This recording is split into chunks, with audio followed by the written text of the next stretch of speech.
ಪರಮ ಪೂಜ್ಯ ಬಾಳಾ ಸಾಹೇಬ್ ದೇವರಸ್ಥರು. ಸಾಧಾರಣವಾಗಿ ನಾವು ಪರಮ ಪೂಜ್ಯ ಸಂಘ ಚಾಲಕರು, ಮಾನನೀಯ ಅಥವಾ ಶ್ರೀ ಬಾಳಾ ಸಾಹೇಬ್ ದೇವರಸ್ಥರು, ಸರಸಂಘ ಚಾಲಕ ಸ್ಥಾನಕ್ಕೆ ಪರಮ ಪೂಜ್ಯ, ವ್ಯಕ್ತಿಗೆ ಮಾನನೀಯ ಶ್ರೀ ಅಂತಲೇ. ಆದರೆ ಬಾಳಾ ಸಾಹೇಬರು ಸರಸಂಘ ಚಾಲಕರಾಗಿದ್ದಾಗ ಯಾರೂ ಕೂಡ ಮಾನನೀಯ ಬಾಳಾ ಸಾಹೇಬ್ ದೇವರಸ್ಥರು ಅಥವಾ ಶ್ರೀ ದೇವರಸ್ಥರು ಅಂತ ಹೇಳ್ತಾ ಇದ್ದ ಪ್ರಶ್ನೆನೇ ಇರಲಿಲ್ಲ. ದೇಶದಲ್ಲಿ ಇದ್ದಂತ ಎಲ್ಲ ಸ್ವಯಂ ಸೇವಕರಿಗಷ್ಟೇ ಅಲ್ಲ, ಸಾಮಾನ್ಯ ಜನಕ್ಕೂ ಕೂಡ ಅವರು ಪರಮ ಪೂಜ್ಯ ಬಾಳಾ ಸಾಹೇಬ್ ದೇವರಸರೇ ಆಗಿದ್ದಂಥದ್ದು. ಸಂಘದಲ್ಲಿ ಸರಸಂಘ ಚಾಲಕ ಸ್ಥಾನ ಅಂತಕ್ಕಂಥದ್ದು ಅತ್ಯಂತ ವಿಶಿಷ್ಟವಾದಂತಹ ಸ್ಥಾನ. ಸಂಘದ ಪಾರಿಭಾಷಿಕ ಶಬ್ದಗಳು ಯಾವುದಿದೆ, ನಾವು ಹೇಳ್ತಕ್ಕಂಥ ಪ್ರಚಾರ, ಕಾರ್ಯವಾಹ, ಇದೆಲ್ಲ ಶಬ್ದಗಳು ಏನು ಉಪಯೋಗಿಸ್ತೀವಿ, ಹೊರ ಜಗತ್ತಿಗೆ ಅದು ಅರ್ಥ ಆಗೋದು ಕಷ್ಟ. ಹಾಗೇನೆ ಸರಸಂಘ ಚಾಲಕ ಅಂದ್ರೆ ಏನು ಅನ್ನೋದು ಅರ್ಥ ಆಗುವಂತಹದ್ದು ಕಷ್ಟ.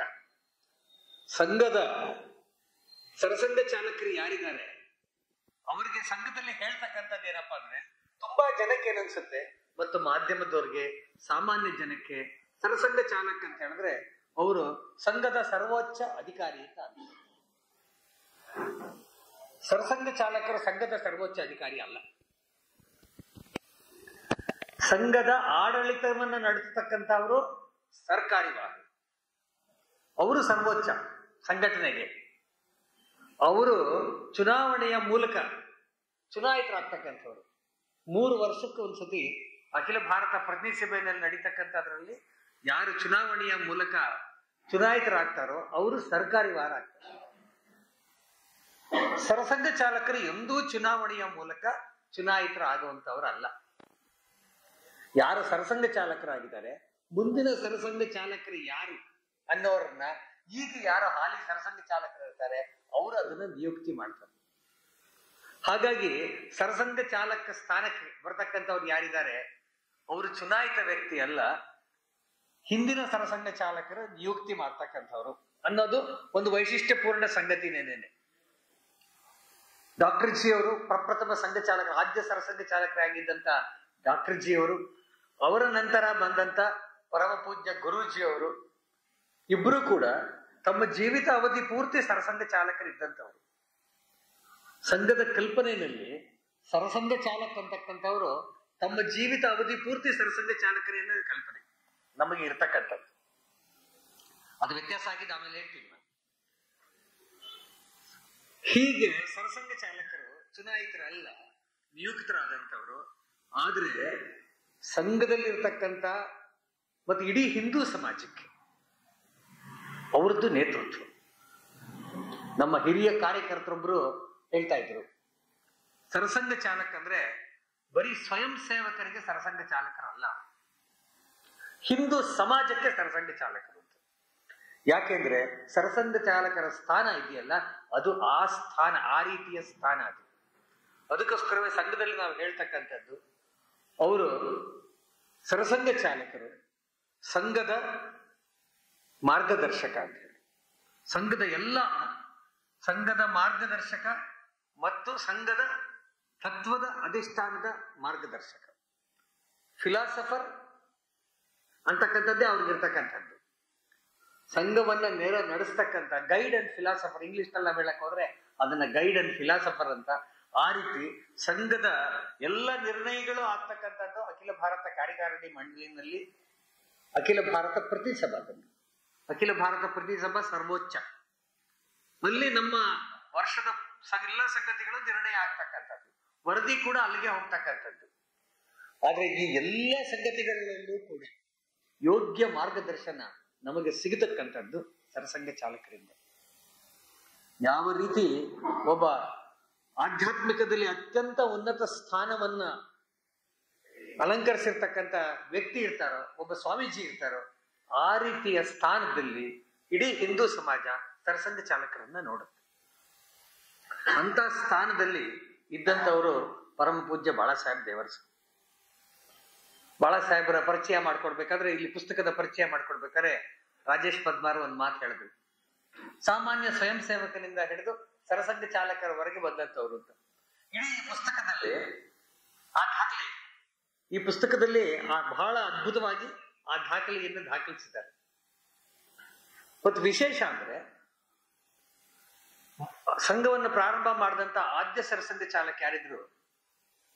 ಪರಮ ಪೂಜ್ಯ ಕೇಶವ ಬಲರಾಮ್ ಹೆಡ್ಗೇವಾರ್, ಡಾಕ್ಟರ್ ಜಿ ಅವರು ಸ್ವತಃ ಕ್ರಾಂತಿಕಾರಿ, ಒಬ್ಬ ಸತ್ಯಾಗ್ರಹಿ ಆಗಿದ್ರು, ಸ್ವಾತಂತ್ರ್ಯ ಹೋರಾಟಗಾರರಾಗಿದ್ರು, ಸಮಾಜ ಸುಧಾರಕರಾಗಿದ್ರು. ಸಂಘವನ್ನು ಪ್ರಾರಂಭ ಮಾಡೋ ಹೊತ್ತಿಗೆ ಅಖಿಲ ಭಾರತ ಮಟ್ಟದ ನಾಯಕರಾಗಿದ್ರು. ಅವರು ಗಾಂಧೀಜಿಯವರ ಕೊಟ್ಟ ಸತ್ಯಾಗ್ರಹದ ಕರೆಯ ಮೇರೆಗೆ ಜಂಗಲ್ ಸತ್ಯಾಗ್ರಹದಲ್ಲಿ ಭಾಗವಹಿಸಿ 1 ವರ್ಷ ಕಠಿಣ ಶಿಕ್ಷೆಗೆ ಡಾಕ್ಟರ್ ಜಿ ಒಳಗಾದರು. ಅವರೊಬ್ಬರೇ ಸಹೋದರಿದಲ್ಲ, ಸಾವಿರಾರು ಜನನ್ನ ಜಂಗಲ್ ಸತ್ಯಾಗ್ರಹದಲ್ಲಿ ಭಾಗವಹಿಸೋಂಗ್ ಮಾಡ್ಬಿಟ್ರು. ಬ್ರಿಟಿಷ್ ಸರ್ಕಾರ ನಾಗಪುರದಲ್ಲಿದ್ದಂತ ಅವತ್ತು ಸೆಂಟ್ರಲ್ ಪ್ರಾವಿನ್ಸಸ್ ಮತ್ತು ಬೆರಾರ್, ಅದು ಆ ಸರ್ಕಾರ ನಡಗಿತ್ತು. ಮತ್ತು ಇವರಿಗೆ ಬೇರೆಯವರಿಗೆಲ್ಲವೂ ಸಾದಾ ಶಿಕ್ಷೆ ಹಾಕಿದ್ರು ಕೂಡ ಇವರಿಗೆ 1 ವರ್ಷದ ಕಠಿಣ ಶಿಕ್ಷೆನ ಹಾಕಿತ್ತು. ಕಠಿಣ ಶಿಕ್ಷೆನ ಮುಗಿಸಿ ಡಾಕ್ಟರ್ ಜಿ ಅವರು ಆಚೆ ಬಂದಾಗ ಅವರನ್ನ ಸ್ವಾಗತ ಮಾಡಕ್ಕೆ ಹೋದಂತ ಜನ ಯಾರಪ್ಪ ಅಂತ ಹೇಳಿದ್ರೆ, ಪಂಡಿತ್ ಜವಾಹರ್ಲಾಲ್ ನೆಹರು ಅವರ ತಂದೆ ಮೋತಿಲಾಲ್ ನೆಹರು, ಪಟ್ಟಾಭಿ ಸೀತಾರಾಮಯ್ಯ ಕಾಂಗ್ರೆಸ್ಸಿನ ಅಧ್ಯಕ್ಷರಾಗಿದ್ದಂಥವರು, ಮತ್ತು ನಮ್ಮ ದೇಶದ ಪ್ರಪ್ರಥಮ ಭಾರತೀಯ ಗವರ್ನರ್ ಜನರಲ್ ಆದಂತ ಚಕ್ರವರ್ತಿ ರಾಜಗೋಪಾಲಾಚಾರಿ. ಈ ಮಟ್ಟದ ವ್ಯಕ್ತಿಗಳು ಡಾಕ್ಟರ್ ಜಿ ಅವರನ್ನ ಬರಮಾಡ್ಕೊಳಕ್ ಹೋಗಿದ್ರು. ಅಂದ್ರೆ ನಮ್ಗೆ ಅರ್ಥ ಆಗತ್ತೆ, ಡಾಕ್ಟರ್ ಜಿ ಅವರು ತಮ್ಮ 35ನೇ ವಯಸ್ಸಿನಲ್ಲೇನೆ ಸಂಘ ಪ್ರಾರಂಭ ಮಾಡೋ ಅಷ್ಟೊತ್ತಿಗೆನೇನೆ ಅಖಿಲ ಭಾರತ ಮಟ್ಟದ ಒಬ್ಬ ನಾಯಕ ಆಗಿದ್ರು. ದೇಶಕ್ಕೆ ಗೊತ್ತಿತ್ತು ಡಾಕ್ಟರ್ ಜಿ. 2ನೇ ಸರಸಂಘ ಚಾಲಕರು ಪರಮಪೂಜ್ಯ ಗುರೂಜಿ ಅವರು, ಆಧ್ಯಾತ್ಮಿಕ ತಪಸ್ವಿ ಅವರು, ಆಧ್ಯಾತ್ಮಿಕದಲ್ಲಿ ಅತ್ಯುನ್ನತ ಸಾಧನೆನ ಗಳಿಸಿದಂಥವ್ರವರು. ಗುರೂಜಿ ಅವರು ಇಡೀ ಜಗತ್ತಿಗೆ ಗೊತ್ತಿತ್ತು. ಸಂಘವನ್ನ ರಾಷ್ಟ್ರ ಮಟ್ಟದಲ್ಲಿ, ಅಂತಾರಾಷ್ಟ್ರೀಯ ಮಟ್ಟದಲ್ಲಿ ಹಬ್ಬಕ್ಕೆ ಕಾರಣ ಆದಂತವರು ಪರಮಪೂಜ್ಯ ಗುರೂಜಿ ಅವರು. ಸೊ ಗುರೂಜಿ ಅವರ ಖ್ಯಾತಿ ಜಗತ್ತಿನಲ್ಲಿ ಅಷ್ಟು ಗೊತ್ತಿತ್ತು, ಬರೀ ನಮ್ಮ ದೇಶದಲ್ಲಿ ಅಷ್ಟೇ ಅಲ್ಲ. ಇವು ಎರಡೂ ಇಲ್ಲದೆ ಇದ್ದಂಥವ್ರು ಬಾಳಾ ಸಾಹೇಬ್ ದೇವರಸ್. ಡಾಕ್ಟರ್ ಜಿ ಅವರು ಪ್ರಾರಂಭ ಮಾಡಿದಂತಹ ಶಾಖೆಗೆ, ಮೋಹಿತೆವಾಡದಲ್ಲಿ ಪ್ರಾರಂಭ ಆದಂತಹ ಶಾಖೆ, ಮೊಟ್ಟ ಮೊದಲನೇ ಶಾಖೆ, ಆ ಶಾಖೆಗೆ ತಮ್ಮ 11ನೇ ವಯಸ್ಸಿನಲ್ಲಿ ಶಾಖೆಗೆ ಬಂದಂತವರು ಬಾಳಾ ಸಾಹೇಬ್ ದೇವರಸ್. ಮಧುಕರ ದತ್ತಾತ್ರೇಯ ದೇವರಸ್ ಅವರ ಹೆಸರು. ಮಹಾರಾಷ್ಟ್ರದಲ್ಲಿ ಅಡ್ಡ ಹೆಸರಿನಲ್ಲಿ ಕರೆಯೋದು ಇದು. ಮತ್ತು ಪ್ರೀತಿಗೆ ಮನೆಯಲ್ಲಿ ಬಾಳ ಬಾಳ ಅಂತ ಕರಿತಾ ಇದ್ರು. ಮನೆಯಲ್ಲಿ ಬಾಳ ಅಂತ ಕರಿತಾ ಇದ್ದಿದ್ದೇನೆ, ಹೊರಗಡೆ ವಿದ್ಯಾರ್ಥಿ ಅವರ ಸ್ನೇಹಿತರು ಅವರನ್ನ ಬಾಳ ಅಂತ ಕರಿತಾ ಇದ್ರು. ಹಾಗೇನೇನೆ ಅದು ಬಾಳಾ ಸಾಹೇಬರಾಗಿತ್ತು ಸಂಘಗೊಂಡಾಗ. ಹಾಗೆ ಒಬ್ಬ ಸಾಮಾನ್ಯ ಬಾಲಕ ಶಾಖೆಗೆ ಬಂದಂಥವ್ರು ಡಾಕ್ಟರ್ ಜಿ ಅವರ ಗರಡಿನಲ್ಲಿ ಬೆಳೆದು ತಮ್ಮ 11ನೇ ವಯಸ್ಸಿನಿಂದ ನಿರಂತರವಾಗಿ ಬೆಳೆದಂತಿದ್ದಷ್ಟೇ ಅಲ್ಲ, ಸಂಘದ ಪ್ರತಿ ಹಂತದಲ್ಲೂ ಆದಂಥವ್ರು. ನಾವು ಸೈನ್ಯದಲ್ಲಿ ನೋಡ್ತೀವಿ, ಸೈನ್ಯದಲ್ಲಿ ಯಾವುದೇ ವ್ಯಕ್ತಿ ಏಕದಮ್ ಜನರಲ್ ಆಗಕ್ಕೆ ಸಾಧ್ಯ ಇಲ್ಲ, ಕರ್ನಲ್ಲೂ ಆಗಲ್ಲ. ಎಲ್ಲ ಲ್ಯಾಟರ್ ಎಂಟ್ರಿ ಇಲ್ಲ, ಮಧ್ಯದಲ್ಲೆಲ್ಲ ಇಲ್ಲ, ಡಬಲ್ ಪ್ರಮೋಷನ್ ಇಲ್ಲ, ಏನಿಲ್ಲ. ಯಾರು ಅಡ್ಮಿರಲ್ ಆಗಲ್ಲ, ಯಾರು ಏರ್ ಚೀಫ್ ಆಗಲ್ಲ. ಅವನ ಕೆಳಮಟ್ಟದ ಹಂತದ ಆಫೀಸರೇ ಆಗ್ಬೇಕು, ಅವನೇ ಜನರಲ್ ಆಗೋದು.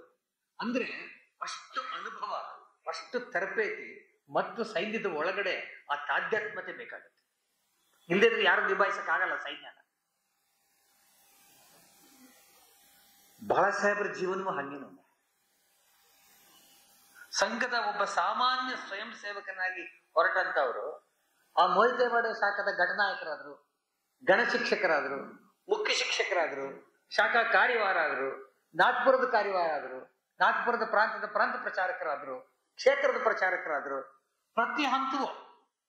ಹಾಗಾಗಿ ಸಂಘ ಹೇಗೆ ಬೆಳೀತು, ಒಂದು ಶಾಖಾ ವ್ಯವಸ್ಥೆಯಿಂದ ಹಿಡಿದು ಭಾಳ ದೊಡ್ಡ ಸಂಘದ ಬೈಠಕಗಳಿರ್ಬೋದು, ಸಂಘದ ಸಂಘ ಶಿಕ್ಷಾ ವರ್ಗ ಇರ್ಬೋದು, ಅಥವಾ ದೇಶಕ್ಕೆ ಸಂಬಂಧಪಟ್ಟಂತ ವಿಚಾರ ಇರ್ಬೋದು, ಈ ಎಲ್ಲಾ ವಿಷಯದಲ್ಲೂ ಕೂಡ ಅವರಿಗೆ ಪ್ರತಿ ಇಂಚಿನ ಸಂಗತಿನೂ ಗೊತ್ತಾಗುವಷ್ಟರ ಮಟ್ಟಿಗೆ ಅನುಭವ ಆಗಿದ್ದಂಥವ್ರು ಪರಮಪೂಜ್ಯ ಬಾಳಾ ಸಾಹೇಬ್ ದೇವರಸ್. ಹಾಗೆ ಸಂಘದಲ್ಲಿ ಹಂತವಾಗಿ ಬೆಳೆದಂಥವ್ರು ಮತ್ತು ಅವ್ರ ಜೊತೆನಲ್ಲಿ ಬೆಳೆದಂಥವ್ರು ಯಾರು? ಎಲ್ಲ ದಿಗ್ಗಜರು.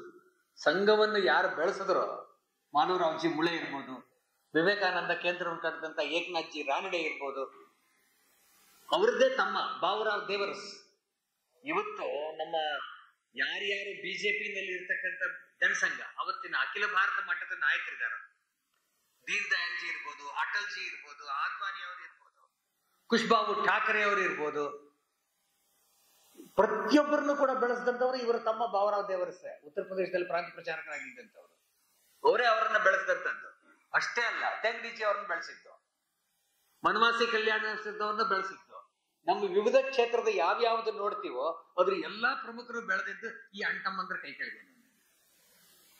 ಅವ್ರು ಎಲ್ರಿಗೂ ಕೂಡ ಮಾರ್ಗದರ್ಶನ ಸಿಕ್ಕಿದ್ದು ಇವರಿಂದಲೇನೆ. ಹಾಗಾಗಿ ಒಬ್ಬ ಸಾಮಾನ್ಯ ಬಾಲಕನಾಗಿ ಮೊಯ್ತೇವಾಡ ಶಾಖೆಗೆ ಬಂದಂತ ಬಾಳಾ ಸಾಹೇಬರು ಸರಸಂಘ ಚಾಲಕರ.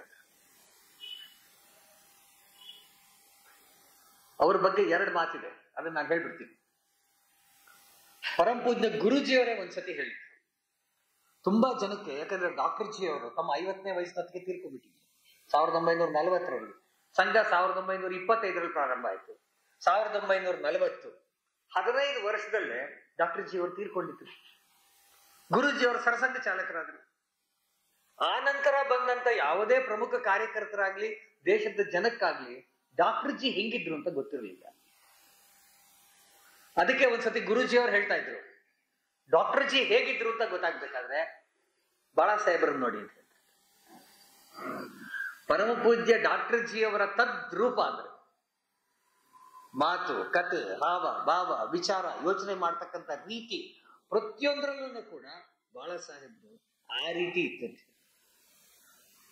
ತಮ್ಮ ಸುತ್ತಮುತ್ತಲಿನ ಅತ್ಯಂತ ವಾಸ್ತವಿಕ ಪರಿಸ್ಥಿತಿನ ಡಾಕ್ಟರ್ ಜಿ ಅವರು ಚೆನ್ನಾಗಿ ಅರ್ಥ ಮಾಡ್ಕೊಂಡಿದ್ರು. ನಾವು ಡಾಕ್ಟರ್ ಜಿ ಅವ್ರ ಬಗ್ಗೆ ಕೇಳ್ತೀವಲ್ಲ, ಅವ್ರು ಕ್ರಾಂತಿಕಾರಿ ಆಗಿದ್ದಾರೆ ಡಾಕ್ಟರ್ ಜಿ.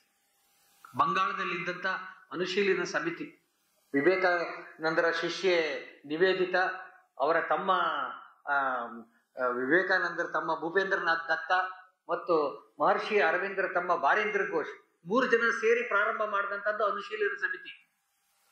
ಆ ಅನುಶೀಲನ ಸಮಿತಿಯ ಅತ್ಯಂತ ಎತ್ತರದ ಟಾಪ್ ಮೋಸ್ಟ್ ರ್ಯಾಂಕಿಂಗ್ ಅಧಿಕಾರಿಗಳು ಯಾರಿದ್ರು ಅದರಲ್ಲಿ ಡಾಕ್ಟರ್ ಜಿ ಒಬ್ಬರಾಗಿದ್ದರು. ಡಾಕ್ಟರ್ ಜಿ ಅವರ ವಾಸ್ತವಿಕ ಪ್ರಜ್ಞೆ ಹೆಂಗಿತ್ತು ಅಂತ ಹೇಳಿದ್ರೆ, ಅವ್ರು ಇಡೀ ದೇಶದಲ್ಲಿ ಸುತ್ತಾಡಿದಾಗ ಕ್ರಾಂತಿಕಾರಿ ಕೆಲಸಕ್ಕೆ ಅವ್ರಿಗೆ ಅರ್ಥವಾಗಿತ್ತು ಕ್ರಾಂತಿಕಾರಿಯಿಂದ ಕೆಲಸ ಆಗಲ್ಲ ಅಂತ. ಯಾಕೆಂದ್ರೆ ಅದರೊಳಗಡೆ ನಡೀತಾ ಇದ್ದಂತಹ ಎಷ್ಟೊಂದು ಜನ ಬ್ರಿಟಿಷರಿಗೆ ಸುದ್ದಿ ಕೊಡ್ತಾ ಇದ್ರು, ದ್ರೋಹ ನಡೀತಾ ಇತ್ತು, ಸಾಮಾನ್ಯ ಜನ ಅದಕ್ಕೆ ಸಪೋರ್ಟ್ ಮಾಡ್ತಾ ಇರ್ಲಿಲ್ಲ, ಈ ಎಲ್ಲಾ ಸಂಗತಿಗಳು ಬಂತು. ಹಾಗೇನೆ ಕಾಂಗ್ರೆಸ್ನಲ್ಲೂ ಕೆಲಸ ಮಾಡಿದ್ರು. ಆ ಕಾಲಕ್ಕೇನೆ ಡಾಕ್ಟರ್ ಜಿ ಅವರು ನಾನು ಆಗ್ಲೇ ಹೇಳ್ದಂಗೆ ಅಖಿಲ ಭಾರತ ನಾಯಕರಾಗಿದ್ರು ಮತ್ತು ಇವತ್ತಿನ ಮಧ್ಯ ಭಾರತ ಏನಿದೆ ಅದಕ್ಕೆ ಅವರು ಸೆಕ್ರೆಟರಿ ಆಗಿದ್ದರು ಡಾಕ್ಟರ್ ಜಿ ಅವರು. ಅವರಿಗೆ ವಾಸ್ತವಿಕ ಪ್ರಜ್ಞೆ ಇತ್ತು. ದೇಶದಲ್ಲಿ ಸ್ವಾತಂತ್ರ್ಯ ಬರ್ಬೇಕಾದ್ರೆ, ಬದಲಾವಣೆ ಬರ್ಬೇಕಾದ್ರೆ ಬೇರೆ ಏನೇನೋ ಆಗ್ಬೇಕು, ಆ ಬೇರೆ ಏನು ಅನ್ನೋದು ಸಂಘದ ಶಾಖೆ ಮುಖಾಂತರ ಮಾಡಿದ್ರು. ಅಷ್ಟು ವಾಸ್ತವಿಕ ಪ್ರಜ್ಞೆ ಇದ್ದಂಥವ್ರು. ಬಾಳಾ ಸಾಹೇಬ್ರದ್ದು ಅದೇ ಸ್ವಭಾವ. ತಮ್ಮ ಸುತ್ತಮುತ್ತ ಆಗ್ತಕ್ಕಂಥ ಅತ್ಯಂತ ಸಣ್ಣ ಸಂಗತಿಯಿಂದ ಹಿಡಿದು ರಾಷ್ಟ್ರೀಯ ಮತ್ತು ಅಂತಾರಾಷ್ಟ್ರೀಯ ಮಟ್ಟದಲ್ಲಿ ನಡೀತಾ ಇರ್ತಕ್ಕಂಥ ರಾಜಕೀಯ ಸಂಗತಿಗಳ ಬಗ್ಗೆ ಕೂಡ ಅವರಿಗೆ ಸ್ಪಷ್ಟ ಕಲ್ಪನೆ, ಈ ದಾರಿನಲ್ಲೇ ಇದು ಹೋಗುತ್ತೆ ಅಂತ ಅದನ್ನ ಹೇಳಬಲ್ಲಂತಹ ದೂರದರ್ಶಿತ್ವ ಅವರಿಗೆ. ಹಿ ಕುಡ್ ಪ್ರೆಡಿಕ್ಟ್. ಅದು ಅವರದ್ದು ವಿಶೇಷ. ಪ್ರೆಡಿಕ್ಷನ್ ಅಂದ್ರೆ ಅವರನ್ನ ಜ್ಯೋತಿಷಾಸ್ತ್ರಜ್ಞರಲ್ಲ, ಅವರ ವಿಶ್ಲೇಷಣೆ ಅಷ್ಟು ಹರಿತವಾಗಿ ಇರತಕ್ಕಂಥದ್ದು ಪರಮ ಪೂಜ್ಯ ಬಾಳಾ ಸಾಹೇಬ್ ದೇವರಸ್ತೆ. ಅದು ಒಂದ್ ಮಾತು. ಎಮರ್ಜೆನ್ಸಿ ಮುಗಿದ ನಂತರ 77ರಲ್ಲಿ ಇಡೀ ದೇಶಾದ್ಯಂತ ಪ್ರವಾಸ ಮಾಡಿದ್ರು. ಬೆಂಗಳೂರಿಗೂ ಬಂದಿದ್ರು. ನ್ಯಾಷನಲ್ ಹೈಸ್ಕೂಲ್ ಮೈದಾನದಲ್ಲಿ ಭಾರಿ ದೊಡ್ಡ ಕಾರ್ಯಕ್ರಮ, 3 ದಿವಸದ ಕಾರ್ಯಕ್ರಮ ಆಯ್ತು. ನಾವು ಸಂಘದ ಬೈಠಕ್ಕು ಮತ್ತು ನ್ಯಾಷನಲ್ ಕಾಲೇಜಿನಲ್ಲಿ ಸಾರ್ವಜನಿಕ ಸಮಾರಂಭ ಆದಂತದ್ದು. ಆ ಸಂದರ್ಭದಲ್ಲಿ ಆ ಸಮಯದಲ್ಲಿ ಇಡೀ ದೇಶಾದ್ಯಂತ ಬಾಳಾ ಸಾಹೇಬರು ಓಡಾಡಿದ್ರಲ್ಲ, ಪ್ರತಿ ಕಡೆನೂ ಲಕ್ಷಗಟ್ಟಲೆ ಜನ ಸೇರ್ತಾ ಇದ್ರು. ವೀಕ್ ಮ್ಯಾಗಝೈನ್ ಇವತ್ತಿಗೂ ಬರುತ್ತೆ, ನೋಡಿದ್ದೀರಾ ನೀವೆಲ್ಲ ಕೂಡ. ವೀಕ್ ಮ್ಯಾಗಝೈನ್ ನಲ್ಲಿ ಬಾಳಾ ಸಾಹೇಬ್ರ ಬಗ್ಗೆ ಒಂದು ಲೇಖನ ಬರುತ್ತೆ. ಬಾಳಾ ಸಾಹೇಬ್ರ ಫೋಟೋ ಹಾಕಿದ್ದು. ಅದರ ಬಹುಶಃ ಸದಾನಂದ್ ಅಂತ ಅದರ ವೀಕ್ ಈಗ ಚೀಫ್ ಎಡಿಟರ್ ಯಾರೋ ಆಗಿದ್ದಾರೆ, ಅವರು ಬರೆದಂತ ಲೇಖನ ಅದು. ಆ ಲೇಖನದಲ್ಲಿ ಅವರು ಬರೆದಿದ್ರು, ಅದು ಇಂಗ್ಲಿಷ್ ನಲ್ಲಿ ಬರೆದಿದ್ದು, if Bala Saheb turns his head to right, one message will go. If he turns his head to left, another message will go. If he looks straight, it means another message.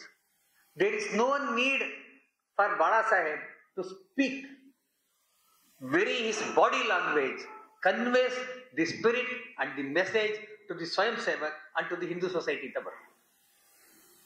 ಅಂದ್ರೆ ಬಾಳಾ ಸಾಹೇಬ್ರ ಬಗ್ಗೆ ಅವತ್ತು ಕಲ್ಪನೆ ಅಷ್ಟು ಎತ್ತರ ಆಗ್ಬಿಟ್ಟಿತ್ತು, ಏನ್ ಪವರ್ಫುಲ್ ಅಂತ.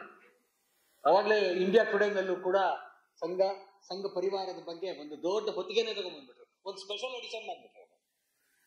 ಇಂಡಿಯಾ ಟುಡೇನಲ್ಲಿ ಬಾಳಾ ಸಾಹೇಬ್ರ ಫೋಟೋ ಹಾಕ್ಬಿಟ್ಟು ಒಂದು ಚಿಕ್ಕ ಫೋಟೋ ಹಾಕಿದ್ರು, ಒಂದು ದೊಡ್ಡ ಆನೆ, ಆ ಆನೆ ಮೇಲ್ಗಡೆ ನಮ್ದೆಲ್ಲ ಪರಿವಾರದ ಸಂಘಟನೆಗಳು ಒಂದು ಮೂಲೆಯಲ್ಲಿ ಬಾಳಾ ಸಾಹೇಬ್ರ ಫೋಟೋ.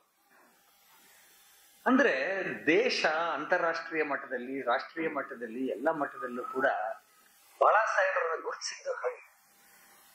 ಅದಕ್ಕೆ ಕಾರಣ ಅವರ ಸರಸಂಘ ಚಾಲಕತ್ವದ ಅವಧಿನಲ್ಲಿ ತೆಗೆದುಕೊಂಡಂತಹ ನಿರ್ಣಯಗಳು, ಮಾರ್ಗದರ್ಶನ. 1973ರಲ್ಲಿ ಪರಂಪೂಜ್ಯ ಗುರೂಜಿಯವರ ದೇಹಾವಸಾನ ಆಯ್ತು. ಗುರೂಜಿಯವರು ಪತ್ರದಲ್ಲಿ ಬರೆದಿಟ್ಟಿದ್ರು, ಬಾಳಾ ಸಾಹೇಬ್ ದೇವರ ಸರಸಂಘ ಚಾಲಕರು ಅಂತ. ನಾನಾಗ್ಲೇ ಹೇಳಿದೆ ನಿಯುಕ್ತಿ ಅಂತ. ಹಂಗಾಗಿ ಸರಸಂಘ ಚಾಲಕರಾಗಿ ಬಾಳಾ ಸಾಹೇಬ್ರ ನಿಯುಕ್ತಿ ಆದ್ರು. ಅಲ್ಲಿವರೆಗೂ ಬಾಳಾ ಸಾಹೇಬ್ರ ಹೆಸರು ತುಂಬಾ ಗೊತ್ತಿರಲಿಲ್ಲ. ಬಾಳಾ ಸಾಹೇಬ್ರು ಸರ್ಕಾರಿವಾರ ಆಗಿದ್ರು, ಸಹಸರ್ಕಾರಿವಾರ ಆಗಿದ್ರು, ಸರ್ಕಾರಿವಾರ ಆಗಿದ್ರು. ಆದ್ರೆ ತುಂಬಾ ಸಂಘದ ಗೊತ್ತಿತ್ತು, ಸಾರ್ವಜನಿಕವಾಗಿ ಹೆಚ್ಚು ಪರಿಚಯ ಇರಲಿಲ್ಲ. ಆದ್ರೆ 1973ನೇ ಇಸ್ವಿಯಿಂದ 1994ನೇ ಇಸ್ವಿ ಅಖಿಲ ಭಾರತ ಪ್ರತಿನಿಧಿ ಸಭಾವರೆಗೂ ಕೂಡ 21 ವರ್ಷಗಳ ಕಾಲ ಸರಸಂಘ ಚಾಲಕರಾಗಿ ಇದ್ರು. ಗುರೂಜಿಯವರು 33 ವರ್ಷ ಆಯ್ತು, ಬಾಳಾ ಸಾಹೇಬ್ರು 21 ವರ್ಷ ಆಯ್ತು. ಗುರೂಜಿಯವರು ಇದ್ದಂತ ಕಾಲ 1940ನೇ ಇಸ್ವಿಯಿಂದ 1973ನೇ ಇಸ್ವಿ ತನಕ ನಮ್ಮ ದೇಶದಲ್ಲಿ ಅನೇಕ ಆಗುಹೋಗುಗಳು, ಪ್ರಕ್ಷುಬ್ಧ ಪರಿಸ್ಥಿತಿ ಇದ್ದಂತ ಕಾಲ. ದೇಶ ಇಬ್ಬಾಗ ಆಯ್ತು, ಪಾಕಿಸ್ತಾನದಿಂದ ನಿರಾಶ್ರಿತರು ನಮಗ್ ಬಂದಂತದ್ದು, ಯುದ್ಧ ಆದಂತದ್ದು, 47ರ ಯುದ್ಧ, 65ರ ಯುದ್ಧ, ಈ ಎಲ್ಲೋ ಸಂಗತಿ, ಗೋಹತ್ಯೆ ಆಂದೋಲನ ಆದಂತದ್ದು, ಈ ಎಲ್ಲಾ ಸಂಗತಿಗಳು ಗುರೂಜಿಯವರು ಇದ್ದಂತ ಕಾಲದಲ್ಲೇನೆ ಅತ್ಯಂತ ಪ್ರಕ್ಷುಬ್ಧ ಪರಿಸ್ಥಿತಿ. ಮತ್ತಷ್ಟೇ ಅಲ್ಲ, ದೇಶದ ಆಗು ಹೋಗುಗಳನ್ನ ಯಾವ ರೀತಿ ಅಂದ್ರೆ ನಮ್ಮ ಪ್ರತಿಯೊಂದು ಕ್ಷೇತ್ರದಲ್ಲೂ ಕೂಡ, ಅದು ರಾಜಕೀಯ ಕ್ಷೇತ್ರ, ಕಾರ್ಮಿಕ ಕ್ಷೇತ್ರ, ವನವಾಸಿ ಕ್ಷೇತ್ರ, ಧಾರ್ಮಿಕ ಕ್ಷೇತ್ರ, ಪ್ರತಿ ಕ್ಷೇತ್ರದಲ್ಲೂ ಸಂಘದ ವಿಚಾರಕ್ಕೆ ಅನುಗುಣವಾಗಿ ಹೇಗೆ ನಿರ್ಮಾಣ ಆಗ್ಬೇಕು ಅನ್ನೋದು ನಿರ್ಣಯ ಆಗ್ತಾ ಇದ್ದಂತ, ಮತ್ತು ಹೊಸದಾಗಿ ಹುಡುಕ್ಬೇಕಾಗಿತ್ತು. ಮಾಡೆಲ್ಗಳು ಇರಲಿಲ್ಲ, ಮಾಡೆಲ್ ಅನ್ನು ನಾವೇ ನಿರ್ಮಾಣ ಮಾಡ್ಬೇಕಾಗಿತ್ತು. ಅದ್ ಎಲ್ಲದಕ್ಕೂ ಮಾರ್ಗದರ್ಶನ ಕೊಟ್ಟಂತದ್ದು ಗುರೂಜಿಯವರು. ಬಾಳಾ ಸಾಹೇಬರು ಸರಸಂಘ ಚಾಲಕರಾದಾಗ ಅದು ಎಲ್ಲವನ್ನು ಮುಂದುವರಿಸಿ ಗಟ್ಟಿಗೊಳಿಸುವಂತ ಕೆಲಸ, ಅದು ಬಹಳ ಪ್ರಮುಖವಾಗಿದ್ದಂಥದ್ದು. ಗುರೂಜಿಯವರ ಕಾಲದಲ್ಲಿ ಎಷ್ಟು ಪ್ರಕ್ಷುಬ್ಧತೆ ಇತ್ತು, ಅಷ್ಟೇ ಪ್ರಕ್ಷುಬ್ಧತೆ ಬಾಳಾ ಸಾಹೇಬರು ತಗೊಂಡಾಗ್ಲೂ ಆ 21 ವರ್ಷವೂ ಹಾಗೆ ಇತ್ತು. ದೇಶದಲ್ಲಿ ನಡೀತಾ ಇದ್ದಂತ ಅರಾಜಕತೆ, ಚುನಾವಣೆಗಳು, ತುರ್ತು ಪರಿಸ್ಥಿತಿ, ಏಕಾತ್ಮತಾ ಯಾತ್ರೆ, ರಾಮ ಜನ್ಮಭೂಮಿ ಹೋರಾಟ, ಈ ಎಲ್ಲ ಯಾವುದು ಅತ್ಯಂತ ನಿರ್ಣಾಯಕ ತಿರುವುಗಳನ್ನ ಹಿಂದೂ ಸಮಾಜಕ್ಕೆ, ರಾಷ್ಟ್ರಕ್ಕೆ ಕೊಡ್ತೋ, ಅದು ಎಲ್ಲಾ ಸಂದರ್ಭದಲ್ಲೂ ಕೂಡ ಅದಕ್ಕೆ ಬೇಕಾದಂತ ಸೂಕ್ತ ಮಾರ್ಗದರ್ಶನವನ್ನ ಕೊಟ್ಟಂತದ್ದು ಬಾಳಾ ಸಾಹೇಬ್. ಮತ್ತು ಕಾಲ ತುಂಬಾ ಬದಲಾವಣೆ ಆಗ್ಬಿಟ್ಟಿತ್ತು. ದೇಶ ಸ್ವಾತಂತ್ರ್ಯಕ್ಕೆ ಮುಂಚೆ ಹೇಗಿತ್ತು, ಸ್ವಾತಂತ್ರ್ಯ ಬಂದ ನಂತರ 60ರ ದಶಕದ ನಂತರ ಹೆಚ್ಚು ಕಡಿಮೆ ಸ್ವಾತಂತ್ರ್ಯದಲ್ಲಿ ಹೋರಾಟ ಮಾಡಿದಂತ ಎಲ್ಲ ಮಹಾನ್ ವ್ಯಕ್ತಿಗಳು ಅವರೆಲ್ಲರೂ ಕೂಡ ಅವರ ಅವಸರ ಆಗ್ಬಿಟ್ಟಿತ್ತು. ದೇಶದಲ್ಲಿ ಹೊಸ ಪೀಳಿಗೆ ಬಂದಿತ್ತು, ವೈಚಾರಿಕ ಸಂಗತಿಗಳು ವ್ಯತ್ಯಾಸ ಆಗ್ತಾ ಇತ್ತು. ಸೋಷಿಯಲಿಸ್ಟ್ ಮತ್ತು ಕಮ್ಯುನಿಸ್ಟ್ ಪ್ರಭಾವವು ಪ್ರಬಲವಾಗಿ ಬೆಳೆದಿತ್ತು. 70ರ ದಶಕದಲ್ಲಿ ಕಮ್ಯುನಿಸ್ಟರು ಅತ್ಯಂತ ಉಚ್ಛ್ರಾಯ ಸ್ಥಿತಿನಲ್ಲಿ ಇದ್ದಂಥದ್ದು. ದೇಶದಲ್ಲಿ ಇದ್ದಂತ ಯಾವುದೇ ಯೂನಿಯನ್ ಅದು ಕಮ್ಯುನಿಸ್ಟ್ ಯೂನಿಯನ್, ಮತ್ತು ಯಾವುದೇ ಚಿಂತನೆ ಕೂಡ ಅದು ಸೋಷಿಯಲಿಸ್ಟ್ ಚಿಂತನೆಯೇ, ಅದು ಬಿಟ್ಟು ಬೇರೆ ಇರಲಿಲ್ಲ. ಅಂತ ಒಂದು ಪರಿಸ್ಥಿತಿ ಒಳಗಡೆ ನಿಮಗೆ ವೈಚಾರಿಕ ಮಾರ್ಗದರ್ಶನವನ್ನು ಕೊಡ್ಬೇಕು, ಅದಕ್ಕೆ ಬೇಕಾದ ಸಂಘಟನೆಯೂ ನಿರ್ಮಾಣ ಆಗ್ಬೇಕು, ಕಾರ್ಯಕರ್ತರಿಗೆ ಅರ್ಥ ಮಾಡಿಸ್ಬೇಕು, ದೇಶಕ್ಕೆ ಸರಿಯಾದ ಮಾರ್ಗದರ್ಶನವನ್ನ ಕೊಡ್ಬೇಕು. ಇಲ್ಲದೆ ಇದ್ರೆ ಅವತ್ತು ಆ ನಿರ್ಣಯಗಳನ್ನ ತೆಗೆದುಕೊಂಡು ಸಂಘ ಕೆಲಸ ಮಾಡದೇ ಇದ್ರು, ಅದಕ್ಕೆ ನೇತೃತ್ವ ಬಾಳಾ ಸಾಹೇಬರು ಕೊಡದೇ ಇದ್ದಿದ್ರೆ ಬಹುಶಃ ಇವತ್ತು ನಾವು ಕಾಣ್ತಕ್ಕಂಥ ಬದಲಾವಣೆನ ಕಾಣಕ್ಕೆ ಸಾಧ್ಯ ಇರಲಿಲ್ಲ. ದೇಶ ಯಾವಾಗ್ಲೂ ನಮ್ಗೆ ಗೊತ್ತಿದೆಯಲ್ಲ, ಇವತ್ತು present day is always rooted in the past. ಹೌದಾನೆ? ಕಾರ್ಲ್ ಅಂತಕ್ಕಂಥ ಒಬ್ಬ ಬ್ರಿಟಿಷ್ ಹಿಸ್ಟಾರಿಯನ್ ಹೇಳ್ತಾನೆ, ಅವನು ಯಾವಾಗ್ಲೂ ಹೇಳ್ತಾನೆ, ಹಿಸ್ಟ್ರಿ ಅಂದ್ರೆ ಏನಾದ್ರು ಅದನ್ನೇ, it is a continuous dialogue between the past, present and the future. ಇವತ್ತೇನ್ ನಿರ್ಣಯ ಆಗತ್ತೆ ಅದು ಫ್ಯೂಚರ್, ಹಿಂದೆ ಏನ್ ನಿರ್ಣಯ ಆಯ್ತು ಅದಕ್ಕೆ ಮುಂದೆ ಏನಾಗುತ್ತೆ ಅನ್ನೋದನ್ನು ಊಹಿಸ್ತಕ್ಕಂಥವ್ರು ದಾರ್ಶನಿಕ. ಅದಕ್ಕೆ ತಕ್ಕಂಗೆ ಇವತ್ತಿನ ಕಾರ್ಯವನ್ನು ಮಾಡ್ಬೇಕು. ನಮಗೆ ಎಷ್ಟೋ ಸತಿ ಅನ್ಸುತ್ತೆ ಈ ನಿರ್ಣಯ ಯಾಕೆ ತಗೊಂಡ್ರಿ ಸರಿಯಾ ಅಂತ ಅನ್ಸುತ್ತೆ. ಆದ್ರೆ 10 ವರ್ಷ ಬಿಟ್ಟು ನೋಡಿದಾಗ ಗೊತ್ತಾಗುತ್ತೆ. ಯಾರು ಇತಿಹಾಸಕಾರರು ಇರ್ತಾರೆ ಅವ್ರಿಗಿದು ಅರ್ಥ ಆಗುತ್ತೆ, ಹೆಂಗಿದು ನಡೀತಾ ಇದೆ, ಇದು ಹೆಂಗ ಲಿಂಕು ಹೆಂಗ ಡೆವಲಪ್ಮೆಂಟ್ ಆಗ್ತಾ ಹೋಗುತ್ತೆ ಅನ್ನೋಂಥ ಸಂಗತಿ ಅರ್ಥ ಆಗುವಂಥದ್ದು. ಆ ರೀತಿಯ ನಿರ್ಣಯ ಕೊಡೋದ್ರಲ್ಲಿ ಬಾಳಾ ಸಾಹೇಬ್ರದ್ದು ಒಂದು ಅದ್ವಿತೀಯತೆ. ನಾವು ಆ ರೀತಿ ಕೊಟ್ಟಂತದ್ದು ನಾವು ನೋಡ್ತೀವಿ ನಾವು. ಮತ್ತು ಬಾಳಾ ಸಾಹೇಬ್ರದ್ದು ಬಹಳ ದೊಡ್ಡ ಸಂಗತಿ ಅಂತ ಹೇಳಿದ್ರೆ, ನಾವು ಸ್ವಾತಂತ್ರ್ಯ ಬಂತು, ಎಮರ್ಜೆನ್ಸಿ ಆಯ್ತು, ಸ್ವಾತಂತ್ರ್ಯ ಬಂತು, ಸಂಘದ ಮೇಲೆ ಬ್ಯಾನ್ ಆಯ್ತು 47ರಲ್ಲಿ. 47-48 ಬ್ಯಾನ್ ಸಂದರ್ಭದಲ್ಲೂ ಕೂಡ ಗುರೂಜಿಯವರು ಜೈಲಲ್ಲಿದ್ರು. ಗುರೂಜಿಯವರು ಜೈಲಲ್ಲಿದ್ರು. ಆಚೆ ಇದ್ದಂಥವ್ರು ಬಾಳಾ ಸಾಹೇಬ್ರು ಮತ್ತು ಮಾಧವರಾವ್ ಮುಳೆಯವರು, ಏಕನಾಥ್ ರಾನಡೆ ಅವರು, 3 ಜನ ಚಿಕ್ಕವರೇ. ಗುರೂಜಿ ಅವರಿಗೆ ಹೋಲಿಸಿದ್ರೆ 3 ಜನಗೂ ಚಿಕ್ಕವರೇ. ಆದ್ರೆ ಗುರೂಜಿಯವರು ಬಹಳ ಸ್ಪಷ್ಟವಾಗಿ ಹೇಳಿದ್ರು, ಜೈಲಿನಲ್ಲಿ ನಾನಿದ್ದೀನಿ, ಹಾಗಾಗಿ ನನಗೆ ಮಾಹಿತಿ ಯಾವಾಗೆಲ್ಲ ಈಗಲಾದ್ರೂ ಜೈಲಲ್ಲಿ ಅನೇಕ ಸಂಗತಿಗಳು ಗೊತ್ತಾಗತ್ತೆ. ಆದ್ರೆ ಅವತ್ತು ಜೈಲಲ್ಲಿ ಹೆಂಗಿತ್ತಂದ್ರೆ ಅದು ಗುರೂಜಿಯವ್ರನ್ನ ಇಟ್ಟು ಜೈಲು ಆಗಿದ್ರಿಂದ ಒಂದು ಸಣ್ಣ ಸುಳಿವು ಅವ್ರಿಗೆ ಹೋಗ್ಬಾರ್ದು ಅಂತ ಸರ್ಕಾರದ ನಿಯಮ ಆಗಿತ್ತು. ಹಂಗಾಗಿ ಅವ್ರಿಗೇನು ಗೊತ್ತಾಗೋ ಪರಿಸ್ಥಿತಿನೇ ಇಲ್ಲ ಹೊರಗಡೆ ಜಗತ್ ಹೆಂಗಿದೆ ಅಂತ. ಪತ್ರಿಕೆ ಬರೋ ಪ್ರಶ್ನೆನೇ ಇರಲಿಲ್ಲ. ಇನ್ ಟಿವಿ ರೇಡಿಯೋ ಇಲ್ಲ, ಟಿವಿ ಇರ್ಲಿಲ್ಲ, ಮತ್ತು ಪತ್ರಿಕೆ ಬರೋ ಪ್ರಶ್ನೆ ಇರಲಿಲ್ಲ. ಅದಕ್ಕೋಸ್ಕರ ಗುರೂಜಿಯವರು ಬಹಳ ಸ್ಪಷ್ಟ ಹೇಳಿದ್ರು, ಕಾರ್ಯಕರ್ತರಿಗೆ ಎಲ್ರಿಗೂ ಸೂಚನೆ ಇದ್ದಿತ್ತು, ಈ 3 ಜನ ಏನ್ ನಿರ್ಣಯ ಮಾಡ್ತಾರೆ, ಬಾಳಾ ಸಾಹೇಬ್ರು, ಮಾಧವರಾವ್ಜಿ ಮುಳೆಯವರು ಮತ್ತೆ ಏಕನಾಥ್ ರಾನಡೆ. ಮಾಧವರಾವ್ಜಿ ಮುಳೆಯವರು ಸರ್ಕಾರಿ ವಾರ, ನಮ್ಮ ಎಮರ್ಜೆನ್ಸಿ ಸಮಯದಲ್ಲೂ ಸರ್ಕಾರಿ ವಾರ ಆಗಿದ್ದಂಥವ್ರು. ಏಕನಾಥ್ ರಾನಡೆ ಅವರು ಸರ್ಕಾರಿ ವಾರ ಆಗಿದ್ದಂಥವ್ರು, ನಂತರ ವಿವೇಕಾನಂದ ಕೇಂದ್ರವನ್ನ ಕಟ್ಟಿದಂಥವ್ರು. ಈ 3 ಜನ ಏನ್ ನಿರ್ಣಯ ಮಾಡ್ತಾರೆ ಒಟ್ಟು ಸಾಮೂಹಿಕವಾಗಿ, ಅದರ ಪ್ರಕಾರ ಎಲ್ಲಾ ಕಾರ್ಯಕರ್ತರು ನಡ್ಕೋಬೇಕು ಅಂತಕ್ಕಂಥದ್ದು ಅವ್ರದ್ದು ಸೂಚನೆ ಆಗಿದೆ. ದೇಶದ ಎಲ್ಲ ಪ್ರಚಾರಕರುಗಳಿಗೆ, ಕಾರ್ಯವಾರಗಳಿಗೆ ಈ ಸೂಚನೆ ಇದ್ದಿದ್ದು ಅದನ್ನು. ಇವರ ನಿರ್ಣಯ ಏನಿದೆ ಆ ಪ್ರಕಾರ. ಗುರೂಜಿಯವರ ನಂಬಿಕೆ ಏನಿತ್ತು, ಅವರ ವಿಶ್ವಾಸ ಏನಿತ್ತು, ಅದಕ್ಕೆ ತಕ್ಕಂಗೆ ಈ 3 ಜನರು ನಡ್ಕೊಂಡಂಥದ್ದು. ಅಲ್ಲಿಂದ ಬಾಳಾ ಸಾಹೇಬರು ಬಂದಂತ ಸಂಗತಿ. ಇನ್ನು ಬಹಳ ದೊಡ್ಡ ಅವರ ಕೊಡುಗೆ ಅಂತ ಹೇಳಿದ್ರೆ, ಎಮರ್ಜೆನ್ಸಿ ಸಮಯದಲ್ಲಿ, ಈ ಜೂನ್ ತಿಂಗಳಲ್ಲೇ, ನಾಳೆ 25ಕ್ಕೆ ಎಮರ್ಜೆನ್ಸಿ ಬರುತ್ತೆ, ಎಮರ್ಜೆನ್ಸಿಯ ಆನಿವರ್ಸರಿ ಬಂದ್ಬಿಡುತ್ತೆ,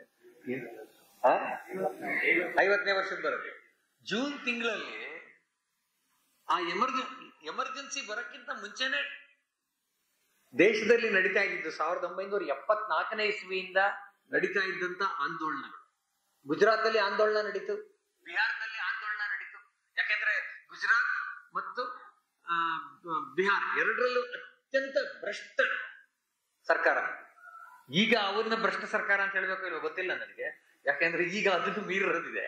ಹಾಗೆ ಅವತ್ತು ಅತ್ಯಂತ ಭ್ರಷ್ಟ ಸರ್ಕಾರ. ಈಗ ನಾವು ಆಯಾರಾಮ್ ಗಯಾರಾಮ್ ಅಂತ ನಾವು ಏನು ಪಾಲಿಟಿಕ್ಸ್ ನಲ್ಲಿ ಕೇಳ್ತೀವಿ, ಒಂದು ಪಕ್ಷದಿಂದ ಇನ್ನೊಂದು ಪಕ್ಷಕ್ಕೆ ಇವಾಗೆಲ್ಲ ಸಾಧಾರಣ ಆಗ್ಬಿಟ್ರಿಂದ ನಮ್ಗೇನ್ ಅನ್ಸಲ್ಲ. ಆದ್ರೆ ಅವತ್ತು ಬಹಳ ಆಶ್ಚರ್ಯ ಅಂತ ಅನಿಸ್ತಿತ್ತು, ಈ ಪಕ್ಷದಲ್ಲಿ ಇದ್ದವನು ಆ ಪಕ್ಷಕ್ಕೆ ಹೋದ್ರೆ ಅಂತಂದ್ರೆ. ಆಯಾರಾಮ್ ಗಯಾರಾಮ್ ಅನ್ನೋದು ಶಬ್ದ ಶುರು ಆಗಿದ್ದೆ ಗುಜರಾತ್ ನಲ್ಲಿ, ಚಿಮ್ನಾಬಾಯಿ ಪಟೇಲ್ ಮುಖ್ಯಮಂತ್ರಿ ಕಾಂಗ್ರೆಸ್ ಅಲ್ಲಿ ಶುರು ಆದಂಥದ್ದು. ಅತ್ಯಂತ ಭ್ರಷ್ಟ ಸರ್ಕಾರ. ಅದರ ವಿರುದ್ಧ ಜನ ದಂಗೆ ಇದ್ರು. ಅದರ ಹೋರಾಟದ, ಅಹಿಂಸಾತ್ಮಕ ಹೋರಾಟದ ನೇತೃತ್ವವನ್ನು ವಹಿಸಿದಂತಹದ್ದು ವಿದ್ಯಾರ್ಥಿ ಪರಿಷತ್ತು ಮತ್ತು ಮಿಕ್ಕ ಸಂಘಟನೆಗಳು ಮತ್ತು ಸಂಘ ಪರಿವಾರದ ಅನೇಕ ಸಂಘಟನೆಗಳು ಅಲ್ಲಿ ಸೇರ್ತು. ಆಗ ಅನೇಕರು ಪ್ರಶ್ನೆ ಮಾಡಿದ್ರು, ಇದರ ಸಂಘ ಇನ್ವಾಲ್ವ್ ಆಗಿದೆಯಾ ಅಂತ. ಪರಪೂಜ್ಯ ಬಾಳಾ ಸಾಹೇಬ್ರದ್ದು ಸ್ಪಷ್ಟ ಉತ್ತರ ಆಯ್ತು. ಯಾಕೆಂದ್ರೆ ಡಾಕ್ಟರ್ ಜಿ ಅವರ ಕಾಲದಿಂದ ನಮ್ಮದು ಸ್ಪಷ್ಟ ಉತ್ತರ ಏನು, ಸಂಘ ಒಂದು ಸಂಘಟನೆಯಾಗಿ ಈ ತರದ ಸಂಗತಿಗಳಲ್ಲಿ ಇನ್ವಾಲ್ವ್ ಆಗಲ್ಲ. ನಮ್ಮ ಕೆಲಸ ನಿಶ್ಚಿತ ಏನು, ವ್ಯಕ್ತಿ ನಿರ್ಮಾಣ ನಮ್ಮ ಕೆಲಸ. ಆದ್ರೆ ಆ ರೀತಿ ನಿರ್ಮಾಣ ಆದಂತ ವ್ಯಕ್ತಿ ಸಮಾಜದಲ್ಲಿ ಆಗ್ತಾ ಇರತಕ್ಕಂಥ ಅನ್ಯಾಯವನ್ನ ಮತ್ತು ಸಮಾಜದಲ್ಲಿ ತರಬೇಕಾದ ಬದಲಾವಣೆನ ಅವನು ಬಿಡ್ತಾನೆ. ನಾವು ಯಾವಾಗ್ಲೂ ಕೇಳ್ತೀವಲ್ಲ, ಸಂಘ ಕುಚ್ ನಹಿ ಕರೇಗ, ಸ್ವಯಂ ಸೇವಕ್ ಸಬ್ ಕುಚ್ ನಹಿ ಚೋಡೇಗ. ಯಾವ ಸಂಗತಿನೂ ಸ್ವಯಂ ಸೇವಕ ಬಿಡಲ್ಲ, ಸಂಘ ಏನನ್ನೂ ಮಾಡಲ್ಲ. ಹಾಗೆ ಅಲ್ಲಿ ಸ್ವಯಂ ಸೇವಕರು, ಅಖಿಲ ಭಾರತ ವಿದ್ಯಾರ್ಥಿ ಪರಿಷತ್ತಿನ ಕಾರ್ಯಕರ್ತರು, BMS ಕಾರ್ಯಕರ್ತರು, ಅವರೆಲ್ಲರೂ ಕೂಡ ಅದರಲ್ಲಿ ಇನ್ವಾಲ್ವ್ ಆಗಿತ್ತು. ಹಂಗಾಗಿ ಅಲ್ಲಿ ಸರ್ಕಾರವನ್ನು ಬದಲಾವಣೆ ಆಯ್ತು. ಬಿಹಾರ್ನಲ್ಲೂ ಲೋಕ ಸಂಘರ್ಷ ಸಮಿತಿ ಪ್ರಾರಂಭ ಆಯ್ತು. 1974ನೇ ಇಸ್ವಿಯಿಂದ ಜಯಪ್ರಕಾಶ್ ನಾರಾಯಣ್ ಅವರು ಸಂಘದ ಜೊತೆ ಒಳಗಡೆ ಬಂದಿದ್ರು. ಸಂಘ ಮತ್ತು ಜನಸಂಘ ಇದ್ರ ಜೊತೆ ಒಳಗಡೆ ಅವರು ನಮ್ಮೆಲ್ಲ ಬೈಠಕಗಳಲ್ಲಿ ಭಾಗವಹಿಸಿದ್ರು. ಒಂದು ಅಖಿಲ ಭಾರತ ಪ್ರತಿ ಸಭೆಯಲ್ಲೂ ಕೂಡ ಅವರು ಭಾಗವಹಿಸಿದ್ರು. ಯಾಕೆ ನಾನು ಇದನ್ನು ಒತ್ತಿ ಹೇಳ್ತೀನಿ ಅಂದ್ರೆ 1948ರಲ್ಲಿ ಮಹಾತ್ಮ ಗಾಂಧಿಯವರ ಹತ್ಯೆ 48ರಲ್ಲಿ ಏನಾಯ್ತು, ಮಹಾತ್ಮ ಗಾಂಧಿಯವರ ಹತ್ಯೆ ಆದ ನಂತರ ಇಡೀ ದೇಶಾದ್ಯಂತ ಸಂಘದ ಸ್ವಯಂ ಸೇವಕರ ಮನೆಗಳ ಮೇಲೆ ದಾಳಿ ನಡೀತು. ಅನೇಕ ನಮ್ಮ ಕಾರ್ಯಕರ್ತರಿಗೆ ಸಿಕ್ಕಾಪಟ್ಟೆ ಹೊಡೆದು ತೀರ್ಕೊಳ್ಳುವಂತ ಪ್ರಸಂಗ ಕೂಡ ನಿರ್ಮಾಣ ಆಯ್ತು. ದೆಹಲಿ ನಗರ ಸಂಘ ಚಾಲಕರು ಲಾಲಾ ಹಂಸರಾಜ್ ಗುಪ್ತಾ, ದೆಹಲಿ ಸಂಘ ಚಾಲಕರಾಗಿದ್ದಂತ ಲಾಲಾ ಹಂಸರಾಜ್ ಗುಪ್ತರ ಮನೆಗೆ ಬಾಗಿಲಿಗೆ ಬೆಂಕಿ ಹಾಕಿದಂತವ್ರು ಜಯಪ್ರಕಾಶ್ ನಾರಾಯಣ್. ಅಂತ ಜಯಪ್ರಕಾಶ್ ನಾರಾಯಣ್ ಅವರು ಸಂಘದೊಳಗೆ ಬಂದ್ಬಿಟ್ರು, ಸಂಘದ ಕ್ಯಾಂಪ್ಗೆ ಬಂದ್ರು, ಎಲ್ಲ ಕಡೆ ಬಂದ್ರು. 1 ವರ್ಷದ ನಂತರ ಪತ್ರಿಕಾಕರ್ತರು ಅವರನ್ನ ಪ್ರಶ್ನೆ ಕೇಳಿದಾಗ ಅವ್ರು ಹೇಳಿದ್ರು, ಸಂಘದ ಬಗ್ಗೆ ನನಗೆ ತುಂಬಾ ತಪ್ಪು ಕಲ್ಪನೆ ಇತ್ತು, ಈಗ ಅದೆಲ್ಲವೂ ಕೂಡ ಸರಿ ಹೋಗ್ಬಿಟ್ಟಿದೆ. ಈಗ ನೀವು ಸಂಘವನ್ನ ಕಮ್ಯುನಲ್ಲು ಅಂತ ಕರೆದ್ರೆ ನಾನು ಕಮ್ಯುನಲ್ಲು, ಸಂಘ ಕೆಟ್ಟದ್ದೋದ್ರೆ ನಾನು ಕೆಟ್ಟ. ಅಷ್ಟರ ಮಟ್ಟಿಗೆ ಸಂಘದ ಜೊತೆ ಒಳಗಡೆ ಆಧ್ಯಾತ್ಮತೆಯನ್ನ ಜಯಪ್ರಕಾಶ್ ನಾರಾಯಣ್ ಹೇಳಿದಂಥದ್ದು. ಜಯಪ್ರಕಾಶ್ ನಾರಾಯಣ್ ಅವ್ರ ನೇತೃತ್ವ ಕೊಟ್ಟರು. ಅವರಿಗೆ ಬಲಗೈಯಾಗಿ ಇದ್ದಂಥವ್ರು ನಾನಾಜಿ ದೇಶ್ಮುಖ್. ನಾನಾಜಿ ದೇಶ್ಮುಖ್ ಸಂಘದ ಪ್ರಚಾರಕರು, ABVP ಇದ್ದಂಥವ್ರು. ಅವ್ರನ್ನ ನಂತರ ಭಾರತೀಯ ಜನಸಂಘಕ್ಕೆ ಅವರನ್ನ ಕೊಟ್ಟಿತ್ತು. ಅಲ್ಲಿ ಅವ್ರ ಜೊತೆನಲ್ಲಿ ನಿಂತು ಅದು ಸಪರೇಟ್, ಅದು ಬೇರೆ ಹೋರಾಟ ಬಿಡಿ. ಆದ್ರೆ ಆ ಎಮರ್ಜೆನ್ಸಿ ಒಳಗಡೆ ನಿರ್ಣಯ ತೆಗೆದುಕೋಬೇಕಾಗಿತ್ತಲ್ಲ. ಒಟ್ಟಿಗೆ ಸೇರಿದಂತಹ ಕಾಂಗ್ರೆಸ್ ಒಂದು ಬಿಟ್ಟು ಇಂದಿರಾ ಕಾಂಗ್ರೆಸ್ ಇಬ್ಬಾಗ ಆಗಿತ್ತು. ಕಾಂಗ್ರೆಸ್ ಓ, ಕಾಂಗ್ರೆಸ್ ಐ. ಕಾಂಗ್ರೆಸ್ ಐ ಅಂದ್ರೆ ಇಂದಿರಾ ಕಾಂಗ್ರೆಸ್, ಕಾಂಗ್ರೆಸ್ ಓ ಅಂದ್ರೆ ಒರಿಜಿನಲ್ ಕಾಂಗ್ರೆಸ್. ಸೊ ಹಂಗಾಗಿ ನಿಜಲಿಂಗಪ್ಪ ಅವರೆಲ್ಲ ಇದ್ದಂತದ್ದು, ವಿಜಯೇಂದ್ರ ಪಾಟೀಲ್ ಅವರೆಲ್ಲ ಇದ್ದಂತ, ಇಡೀ ದೇಶದಲ್ಲಿ ಇದ್ದಂತ ಅವರೆಲ್ಲ ಕೂಡ ಸೇರಿ ಹೋರಾಟ ಮಾಡ್ಬೇಕು ಅಂತ ಯೋಚನೆ ಮಾಡಿದ್ರು. ಹೋರಾಟ ಮಾಡ್ಬೇಕು ಅಂತ ಯೋಚನೆ ಮಾಡಿದಾಗ ಅವ್ರು ಎಲ್ಲರ ಮುಂದೆ ಬಂದಂತ ಪ್ರಶ್ನೆ ಒಂದೇ, ಎಲ್ಲ ಪಕ್ಷಗಳಲ್ಲೂ ನಾವು ನಾಯಕರಿದ್ದೀವಿ, ಆದ್ರೆ ಯಾವ ಪಕ್ಷದಲ್ಲೂ ಹಿಂಬಾಲಕರಿಲ್ಲ, ಕಾರ್ಯಕರ್ತರಿಲ್ಲ. ಇಡೀ ದೇಶಾದ್ಯಂತ ಇಂದಿರಾ ಗಾಂಧಿ ಅವ್ರಿಗಾದ್ರೆ ಇಂದಿರಾ ಗಾಂಧಿ ಪ್ರೈಮ್ ಮಿನಿಸ್ಟರ್, ಸರ್ಕಾರ ಇದೆ, ಸೈನ್ಯ ಇದೆ, ಪೊಲೀಸ್ ಇದೆ, ಎಲ್ಲವೂ ಇದೆ. ಅದರ ವಿರುದ್ಧ ಹೋರಾಟ ಮಾಡ್ಬೇಕಾದ್ರೆ ನಮ್ಮ ಸಂಘಟನೆ ಇಲ್ಲ, ಬರೀ ನಾಯಕರಿದ್ದಾರೆ ಅಷ್ಟೇ, ಮತ್ತೆ ಎಲ್ರಿಗೂ ವಯಸ್ಸಾದಂತ ನಾಯಕರು. ಈ ಪ್ರಶ್ನೆ ಬಂದಾಗ ನಾನಾಜಿಯವರು ಅದನ್ನು ಪರಿಹರಿಸಿದ್ರು. ನಾನಾಜಿಯವರು ಅದನ್ನು ಪರಿಹರಿಸಕ್ಕಿಂತ ಮುಂಚೆ ಸರ್ಸಂಘ ಚಾಲಕರ ಜೊತೆ ಕನ್ಸಲ್ಟ್ ಮಾಡಿದ್ರು. ಹಂಗಾಗಿ ಬಾಳಾ ಸಾಹೇಬರು ಹೇಳಿದ್ದೇನು, ಸಂಘ ಇದರಲ್ಲಿ ಇನ್ವಾಲ್ವ್ ಆಗಲ್ಲ, ಆದ್ರೆ ಸ್ವಯಂ ಸೇವಕ್ ದೇಶಕ್ಕೆ ಆಪತ್ತು ಬಂದಿರತಕ್ಕಂಥ ಸಂದರ್ಭದಲ್ಲಿ ಅವನು ಆ ಆಪತ್ತನ್ನ ನಿವಾರಣೆ ಮಾಡೋದ್ರಲ್ಲಿ ಸಕ್ರಿಯರಾಗಬೇಕು ಅಂತಕ್ಕಂಥದ್ದನ್ನ ಹೇಳಿದ್ರು. ಎಲ್ಲ ಕ್ಷೇತ್ರ ಪ್ರಚಾರಕರ ಜೊತೆ ಮಾತನಾಡಿದಾಗಲೂ ಇದೇ ಅವನ ಸೂಚನೆ ಕೊಟ್ಟಂತದ್ದು. ಹಾಗಾಗಿ ದೇಶಾದ್ಯಂತ ಸಂಘದ ಸಂಘಟನೆ ಏನಿತ್ತು ಅದರ ಬೆಂಬಲ ಸ್ವಯಂ ಸೇವಕರು ಯಾರಿದ್ರು ಅವರೆಲ್ಲರೂ. ಮತ್ತು ಬಹಳ ಚೆನ್ನಾಗಿದೆ, ಒಬ್ಬ ಪತ್ರಿಕಾಕರದ ಹೇಳಿದಂಥದ್ದು, ಸಂಘ ಯಾವ ರೀತಿ ಸ್ವಯಂ ಸೇವಕರನ್ನ ತಯಾರು ಮಾಡಿದೆ ಅಂತ ಹೇಳಿದ್ರೆ, ಸಂಘದ ಶಾಖೆಯಲ್ಲಿ ನಾವು ಕಬಡ್ಡಿ ಹೇಳ್ಕೊಡ್ತೀವಿ, ಆಟ ಆಡೋದು ಹೇಳ್ಕೊಡ್ತೀವಿ, ನದಿ ದಡ ಹೇಳ್ಕೊಡ್ತೀವಿ, ಹೌದಾನೆ, ಅಂತದ್ದನ್ನೇ ಹೇಳ್ಕೊಡೋದು. ನೀವು ಗುಪ್ತವಾಗಿ ಕೆಲಸ ಮಾಡೋದನ್ನ ಹೇಳ್ಕೊಡಲ್ಲ, ಸಂಘದಲ್ಲಿ ಅಂಡರ್ ಗ್ರೌಂಡ್ ಹೋಗೋದನ್ನ ಹೇಳ್ಕೊಡಲ್ಲ, ಹೌದಾನೆ. ಇಂಥ ಯಾವ ಹೋರಾಟವೂ ನಾವು ಹೇಳ್ಕೊಟ್ಟಿಲ್ಲ. ಆದ್ರೆ ಅತ್ಯಂತ ಯಶಸ್ವಿ ಅಂಡರ್ ಗ್ರೌಂಡ್ ಭೂಗತ ಚಳವಳಿ ಹೋರಾಟ ಮಾಡಿದ್ದು ಇಡೀ ದೇಶದಲ್ಲಿ ಯಾರಾದ್ರೂ ಸಂಘ. ಅಂದ್ರೆ ಸ್ವಯಂ ಸೇವಕನ ಮನಸ್ಸಿನಲ್ಲಿ ದೇಶಕ್ಕೆ ಬಂದಿರತಕ್ಕಂಥ ಆಪತ್ತನ್ನು ತೆಗೆದಾಕ್ಬೇಕಾದ್ರೆ ಈ ರೀತಿ ಕೆಲಸ ಮಾಡ್ಬೇಕು ಅಂತ ಅನ್ಸಿದ್ರೆ ಅದನ್ನು ತಯಾರು ಮಾಡ್ಕೊಂಡ. ಅನುಭವ ಇರಲಿಲ್ಲ, ಆದ್ರೆ ಅನುಭವವನ್ನು ಗೊಳಿಸ್ಕೊಂಡು ಇದು ಒಬ್ಬ ಪತ್ರಿಕಾಕರ್ತರು ಹೇಳಿರ್ತಕ್ಕಂಥ ಸಂಗತಿ. ಸೊ ಈ ರೀತಿ ಸರ್ಸಂಘ ಚಾಲಕರ ಮಾರ್ಗದರ್ಶನ ಬಂತವ. ಬಾಳಾಸಾಹೇಬ್ರನ್ನು ಅರೆಸ್ಟ್ ಮಾಡಿ ಯಾರವಾಡ ಜೈಲಲ್ಲಿ ಇಟ್ಟಿದ್ರು. 21 ತಿಂಗಳು ಪೂರ್ತಿ ಮೀಸಾ ಕೈದಿಯಾಗಿ ಅವರು ಜೈಲಲ್ಲಿ ಇದ್ದಂಥದ್ದು. ಅಖಿಲ ಭಾರತ ಮಟ್ಟದ ಅನೇಕ ಅಧಿಕಾರಿಗಳಿದ್ರು, ಎಲ್ಲರೂ ಒಳಗಡೆ ಇದ್ದಂಥದ್ದು. ಅಂಥದ್ದೇ ಇನ್ನೊಂದು ಕಠಿಣ ನಿರ್ಣಯ ಅವ್ರು ತಗೊಳ್ಬೇಕಾಗಿದ್ದು ಬಂದಿದ್ದು ಅಂತ ಹೇಳಿದ್ರೆ 1977ರಲ್ಲಿ ಇಂದಿರಾ ಗಾಂಧಿ ಅವರು ಫೆಬ್ರವರಿ ತಿಂಗಳಲ್ಲಿ ಚುನಾವಣೆ ಘೋಷಣೆ ಮಾಡಿದ್ರು. ಮಾರ್ಚ್ ಅಲ್ಲಿ ಚುನಾವಣೆ. ಈ ಎಲ್ಲ ರಾಜಕೀಯ ಬೇರೆ ಬೇರೆ ನಾಯಕರು ಯಾರಿದ್ರು ಅವರೆಲ್ಲ ಪೆರೋಲ್ ಮೇಲೆ ಬಂದ್ರು, ಚುನಾವಣೆ ಪ್ರಚಾರಕ್ಕೆ ಓಡಾಡಕ್ಕೋಸ್ಕರ ಬಂದಂತದ್ದು. ಆಗ ಒಂದು ಪ್ರಶ್ನೆ ಬಂತು,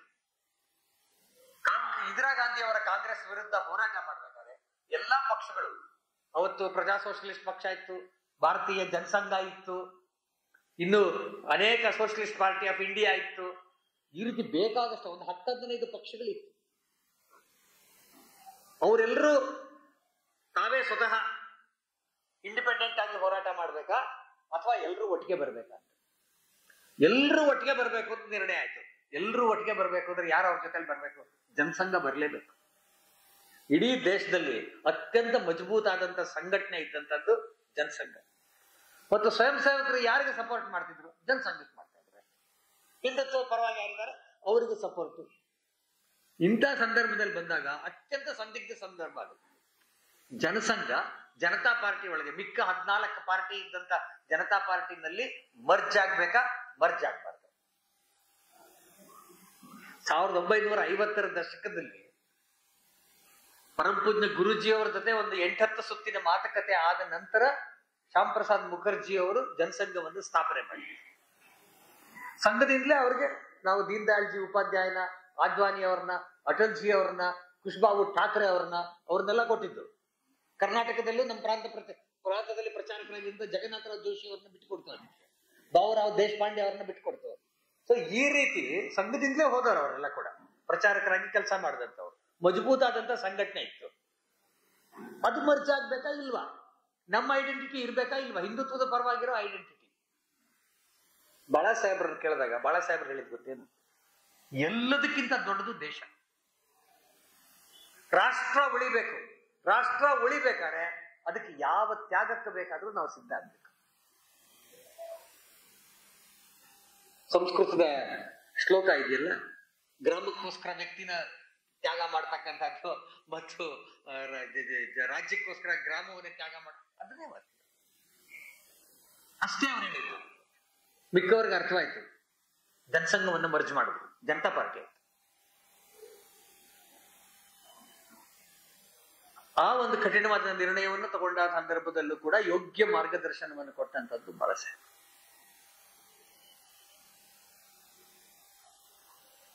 ಹಾಗೇನೆ ಬಾಳಾ ಸಾಹೇಬ್ರ ಮನಸ್ಸಿನಲ್ಲಿ ನಾವು ಈ ಪುಸ್ತಕ ಓದಿದಾಗ ನಮಗೆ ಗೊತ್ತಾಗುತ್ತೆ, ಬಹಳ ಚಿಕ್ಕ ವಯಸ್ಸಿನಿಂದಲೇನೆ ಅವರ ಮನಸ್ಸಿನಲ್ಲಿ ಕಾಡ್ತಾ ಇದ್ದಂತ ಪ್ರಶ್ನೆ, ಅವ್ರಿಗೆ ಹಿಂದೂ ಸಮಾಜ ಸರಿ ಹೋಗ್ಬೇಕಾದ್ರೆ ಈ ಜಾತಿಯ ಪ್ರಶ್ನೆ ಇತ್ತು. ಹಾಗಾಗಿ ಸಂಘದ ಮಾರ್ಗದಲ್ಲಿ ನಡೆದಾಗ ಮಾತ್ರ ಈ ಜಾತಿ ಭೇದಗಳನ್ನ ಮರೆತು ನಾವು ದೇಶಕ್ಕೋಸ್ಕರ ಕೆಲಸ ಮಾಡಬಹುದು ಅನ್ನೋದು ಸ್ಪಷ್ಟ ಆಗಿತ್ತು. ಬಾಳಾ ಸಾಹೇಬ್ ದೇವರಸರ ಮನಸ್ಸನ್ನ ಆ ರೀತಿ ಸಿದ್ಧ ಮಾಡೋದ್ರಲ್ಲಿ ಒಂದು ಡಾಕ್ಟರ್ ಜಿ ಅವರು, ಸಂಘದ ಚಟುವಟಿಕೆಗಳು, ಸಂಘದಲ್ಲಿ ಇದ್ದಂತ ಹಿರಿಯರು ಅಪ್ಪಾಜಿ ಜೋಶಿ ಬೇರೆಯವರು ಅವರೆಲ್ಲ ಇದ್ದಂತದ್ದು ಒಂದು ಭಾಗ ಆದ್ರೆ, ಇನ್ನೊಂದು ಅವರ ತಾಯಿ ಪಾರ್ವತಿ ಬಾಯಿ, ಅವ್ರಿಗೆ ಬಹಿಣಾಬಾಯಿ ಅಂತಲೂ ಕೂಡ ಕರೀತಾ ಇದ್ರು ಅವರು. ಅವರ ತಂದೆಯವರು ಅತ್ಯಂತ ಕಠೋರ ಕರ್ಮಠ ಬ್ರಾಹ್ಮಣ. ಅವರು ಮನೆಯಲ್ಲೆಲ್ಲ ಕೂಡ ಪೂಜೆ ಪುರಸ್ಕಾರ ಬಹಳ ಇದು ಮಡಿ ಈ ತರದ್ದೆಲ್ಲ ಕೂಡ.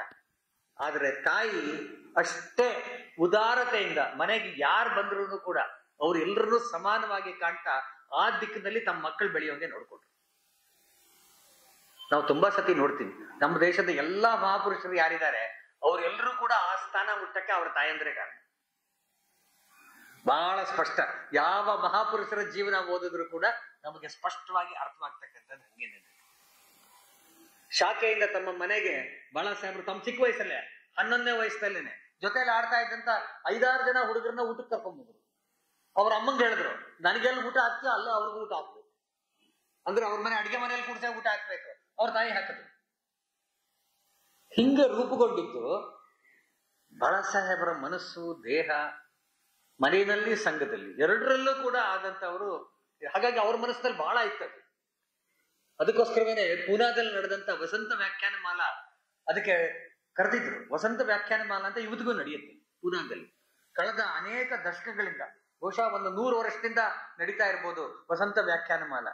ನಮ್ಮ ದೇಶದ ಅತ್ಯಂತ ಸುಪ್ರಸಿದ್ಧ ತತ್ವಶಾಸ್ತ್ರಜ್ಞರು, ಮಹಾನ್ ವ್ಯಕ್ತಿಗಳು ಅಲ್ಲಿ ಹೋಗಿ ಲೆಕ್ಚರ್ ಕೊಡ್ತಾರೆ. ವಸಂತ ಮಾಸದಲ್ಲಿ ನಡೀತಕ್ಕಂತಹ ಒಂದು ವ್ಯಾಖ್ಯಾನ ಮಾಲಾ, ಚೈತ್ರ ಮಾಸದಲ್ಲಿ ನಡೀತಕ್ಕಂಥದ್ದು ವಸಂತ ಕಾಲದಲ್ಲಿ. ಆ ವಸಂತ ವ್ಯಾಖ್ಯಾನ ಮಾಲಾಗೆ ಬಾಳಾ ಸಾಹೇಬ್ರನ್ನ ಕರೆದಿದ್ರು. ಬಾಳಾ ಸಾಹೇಬ್ರು ಮಾತಾಡ್ಬೇಕಾರೆ ಅಲ್ಲಿ ಅವ್ರು ಹೇಳಿದಂತ ಬಹಳ ಸುಪ್ರಸಿದ್ಧವಾಗಿರ್ತಕ್ಕಂಥ ಮಾತು ಅವ್ರು ಹೇಳಿದ್ರಲ್ಲ, if untouchability is not a sin, there is no other greater sin in the world. ಈ ಮಾತನ್ನ ಹೇಳಿದಂತದ್ದು ಬಾಳಾ ಸಾಹೇಬ್ರ. Untouchability should go lock stock barrel. ಈ ಶಬ್ದಗಳನ್ನ ಸರಸಂಘ ಚಾಲಕರಾಗಿ ಹೇಳಿದಂತದ್ದು ಬಳಸ್ತಾರೆ. ಸೊ ಹೀಗೆ ಪ್ರತಿಯೊಂದು ಸಂದರ್ಭದಲ್ಲೂ ಕೂಡ ಆ ಸಂದರ್ಭದಲ್ಲೇ ಅವರು ಸಾಮಾಜಿಕ ಸಮರಸತಾ ಕಾರ್ಯಕ್ರಮಗಳನ್ನ ಹಮ್ಮಿಕೊಳ್ಳಕ್ಕೆ ಹೇಳಿದ್ರು. ಇವತ್ತು ಬಾಳಾ ಸಾಹೇಬರು ಕೊಟ್ಟಂತ ಸೂಚನೆ ಮತ್ತು ಅವರು ಪ್ರಾರಂಭ ಮಾಡಿದಂತ ಸಾಮಾಜಿಕ ಸಮರಸತಾ ಬೌದ್ಧಿಕಗಳು ಕಾರ್ಯಕ್ರಮಗಳು ಏನಿದೆ, ಇವತ್ತು ನಮ್ದೊಂದು ಗತಿವಿಧಿಯಾಗಿದೆ, ಸಮರಸತಾ ಗತಿವಿಧಿಯಾಗಿ ಬದಲಾವಣೆ ಆಗಿ ಸಂಘದ ಒಂದು ಭಾಗವಾಗಿ ಕೆಲಸ ಮಾಡ್ತಾ ಇರ್ತಕ್ಕಂಥದ್ದನ್ನ ನಾವು ಇವತ್ತು ನೋಡ್ತೀವಿ. ನಾವು ಅದು ಕೂಡ ಅವರದ್ದೇ ಕೊಟ್ಟಂತ ಕೊಡುಗೆ, ಬಾಳಾ ಸಾಹೇಬ್ರೆ ಕೊಟ್ಟಂತ ಕೊಡುಗೆ. ಹೀಗೆ ಸಂಘದ ಅನೇಕ ಸಂಗತಿಗಳಲ್ಲಿ ಇವತ್ತು ನಾವು ಏಕಾತ್ಮಕ ಸ್ತೋತ್ರ ಹೇಳ್ತೀವಿ. ನಮ್ಮ ದೇಶದಲ್ಲಿ ಇರ್ತಕ್ಕಂಥ 510 ಮಹಾಪುರುಷರು, ಅದಕ್ಕೆ ಮುಂಚೆನೂ ಇತ್ತು. ನಾವು 70ರ ದಶಕಕ್ಕೆ ಮುಂಚೆ ನಾವು ಹೇಳ್ತಾ ಇದ್ದಂತ ಏಕಾತ್ಮಕ ಸ್ತೋತ್ರದಲ್ಲಿ ಅನೇಕ ಸಂಗತಿಗಳಿತ್ತು. ಆದ್ರೆ 70ರ ದಶಕದಲ್ಲಿ ಅದರ ಪರಿಷ್ಕರಣೆಗೆ ಬಾಳಾ ಸಾಹೇಬ್ರೆ ಮುಖ್ಯ ಕಾರಣ. ಅದನ್ನ ಅವ್ರ ಮುಖ್ಯ ಕಾರಣ. ಅವ್ರು ಹೇಳಿದ್ರು, ದೇಶದ ಎಲ್ಲ ಪ್ರಾಂತಗಳಲ್ಲಿ ಇರ್ತಕ್ಕಂಥ ಮಹಾಪುರುಷರು ಮಹಾಮಾತೆಯರು ಅವರ ಹೆಸರು ಇದ್ರಲ್ಲಿ ಸೇರಿಸ್ಬೇಕು ಅಂತ ಹೇಳಿದ್ರು. ಅದಕ್ಕೋಸ್ಕರ ಒಂದು ಸಮಿತಿ ಮಾಡಿದ್ರು, ಎಲ್ಲ ಕಡೆ ಹುಡುಕಿದ್ರು, ಅವ್ರ ಬಗ್ಗೆ ಮಾಡಿ ಏಕಾತ್ಮಕ ಸ್ತೋತ್ರ ಮಾಡಿ. ಇವತ್ತು ನಾವು 500ಕ್ಕೂ ಹೆಚ್ಚು ಮಹಾಪುರುಷರು ಮಹಾಮಾತೆಯರ ಸ್ಮರಣೆ ಮಾಡ್ತೀವಿ ಬೆಳಗಾಗಿ. ಅಂದ್ರೆ ಅದರ ಹಿಂದೆ ಇದ್ದಂಥದ್ದು ಬಾಳಾ ಸಾಹೇಬ್ರ ಆ ಚಿಂತನಾ ಶಕ್ತಿ ಅದರಲ್ಲಿ ಇದ್ದಂಥದ್ದು. ಆದ್ರೆ ಎಂದೂ ಕೂಡ ಅವರು ಬಾಳಾ ಸಾಹೇಬರು ಯಾವತ್ತೂ ತಾನು ಮಾಡದೆ, ಸಂಘದ ಪದ್ಧತಿನೇ ಹೀಗಾಗಿ ಸಂಘದ ಯಾವ ಕಾರ್ಯಕರ್ತನು ಇದನ್ನ ನಾನು ಮಾಡಿದೆ ಅಂತ ಹೇಳಲ್ಲ. ಸಂಘ ಮಾಡ್ತು ಇದನ್ನ ಸಾಮೂಹಿಕ ನಿರ್ಣಯ, ಕಲೆಕ್ಟಿವ್ ಡಿಸಿಷನ್ ಅದನ್ನೇ ಕೊಟ್ಟಂತದ್ದು. ಮತ್ತು ಕಲೆಕ್ಟಿವ್ ಡಿಸಿಷನ್ಸ್ ಕೊಡೋದ್ರಲ್ಲಿ ಯಾವತ್ತೂ ಅವ್ರ ಹಿಂದೆ ಹಾಕೇ ಇರಲಿಲ್ಲ. ಸಂಘದ ಯಾವುದೇ ಬೈಠಕ್ ಆದ್ರೂ ಕೂಡ ಅದರಲ್ಲಿ ಅತ್ಯಂತ ಸ್ಪಷ್ಟವಾಗಿ ಇರಬೇಕಾಗಿರ್ತಕ್ಕಂಥದ್ದು. ಅವ್ರ ಜೀವನದಲ್ಲಿ ಒಂದು ಪ್ರಸಂಗ ಬರುತ್ತೆ. ಹಿಂದೆ ಸಂಘದಲ್ಲಿ ನಾವು ನೋಡ್ತೀವಿ, ಸಂಘದಲ್ಲಿ ದೂರದ ಲಡಕ್ನಲ್ಲಿ ನಮ್ಮ ಶಾಖೆ ನಡೆಯುತ್ತೆ, ಕನ್ಯಾಕುಮಾರಿಯಲ್ಲಿ ಶಾಖೆ ನಡೆಯುತ್ತೆ. ಲಡಕ್ಕಿಂದ ಕನ್ಯಾಕುಮಾರಿವರೆಗೂ ನಡೀತಕ್ಕಂಥ ಶಾಖೆನಲ್ಲಿ ಆಜ್ಞೆಗಳು ಅದೇ, ಶಾರೀರಿಕ ಅದೇ, ನಾವು ಕಲಿಸುವಂತ ಸಂಗತಿಗಳದೇ, ಏನೂ ವ್ಯತ್ಯಾಸ ಇಲ್ಲ.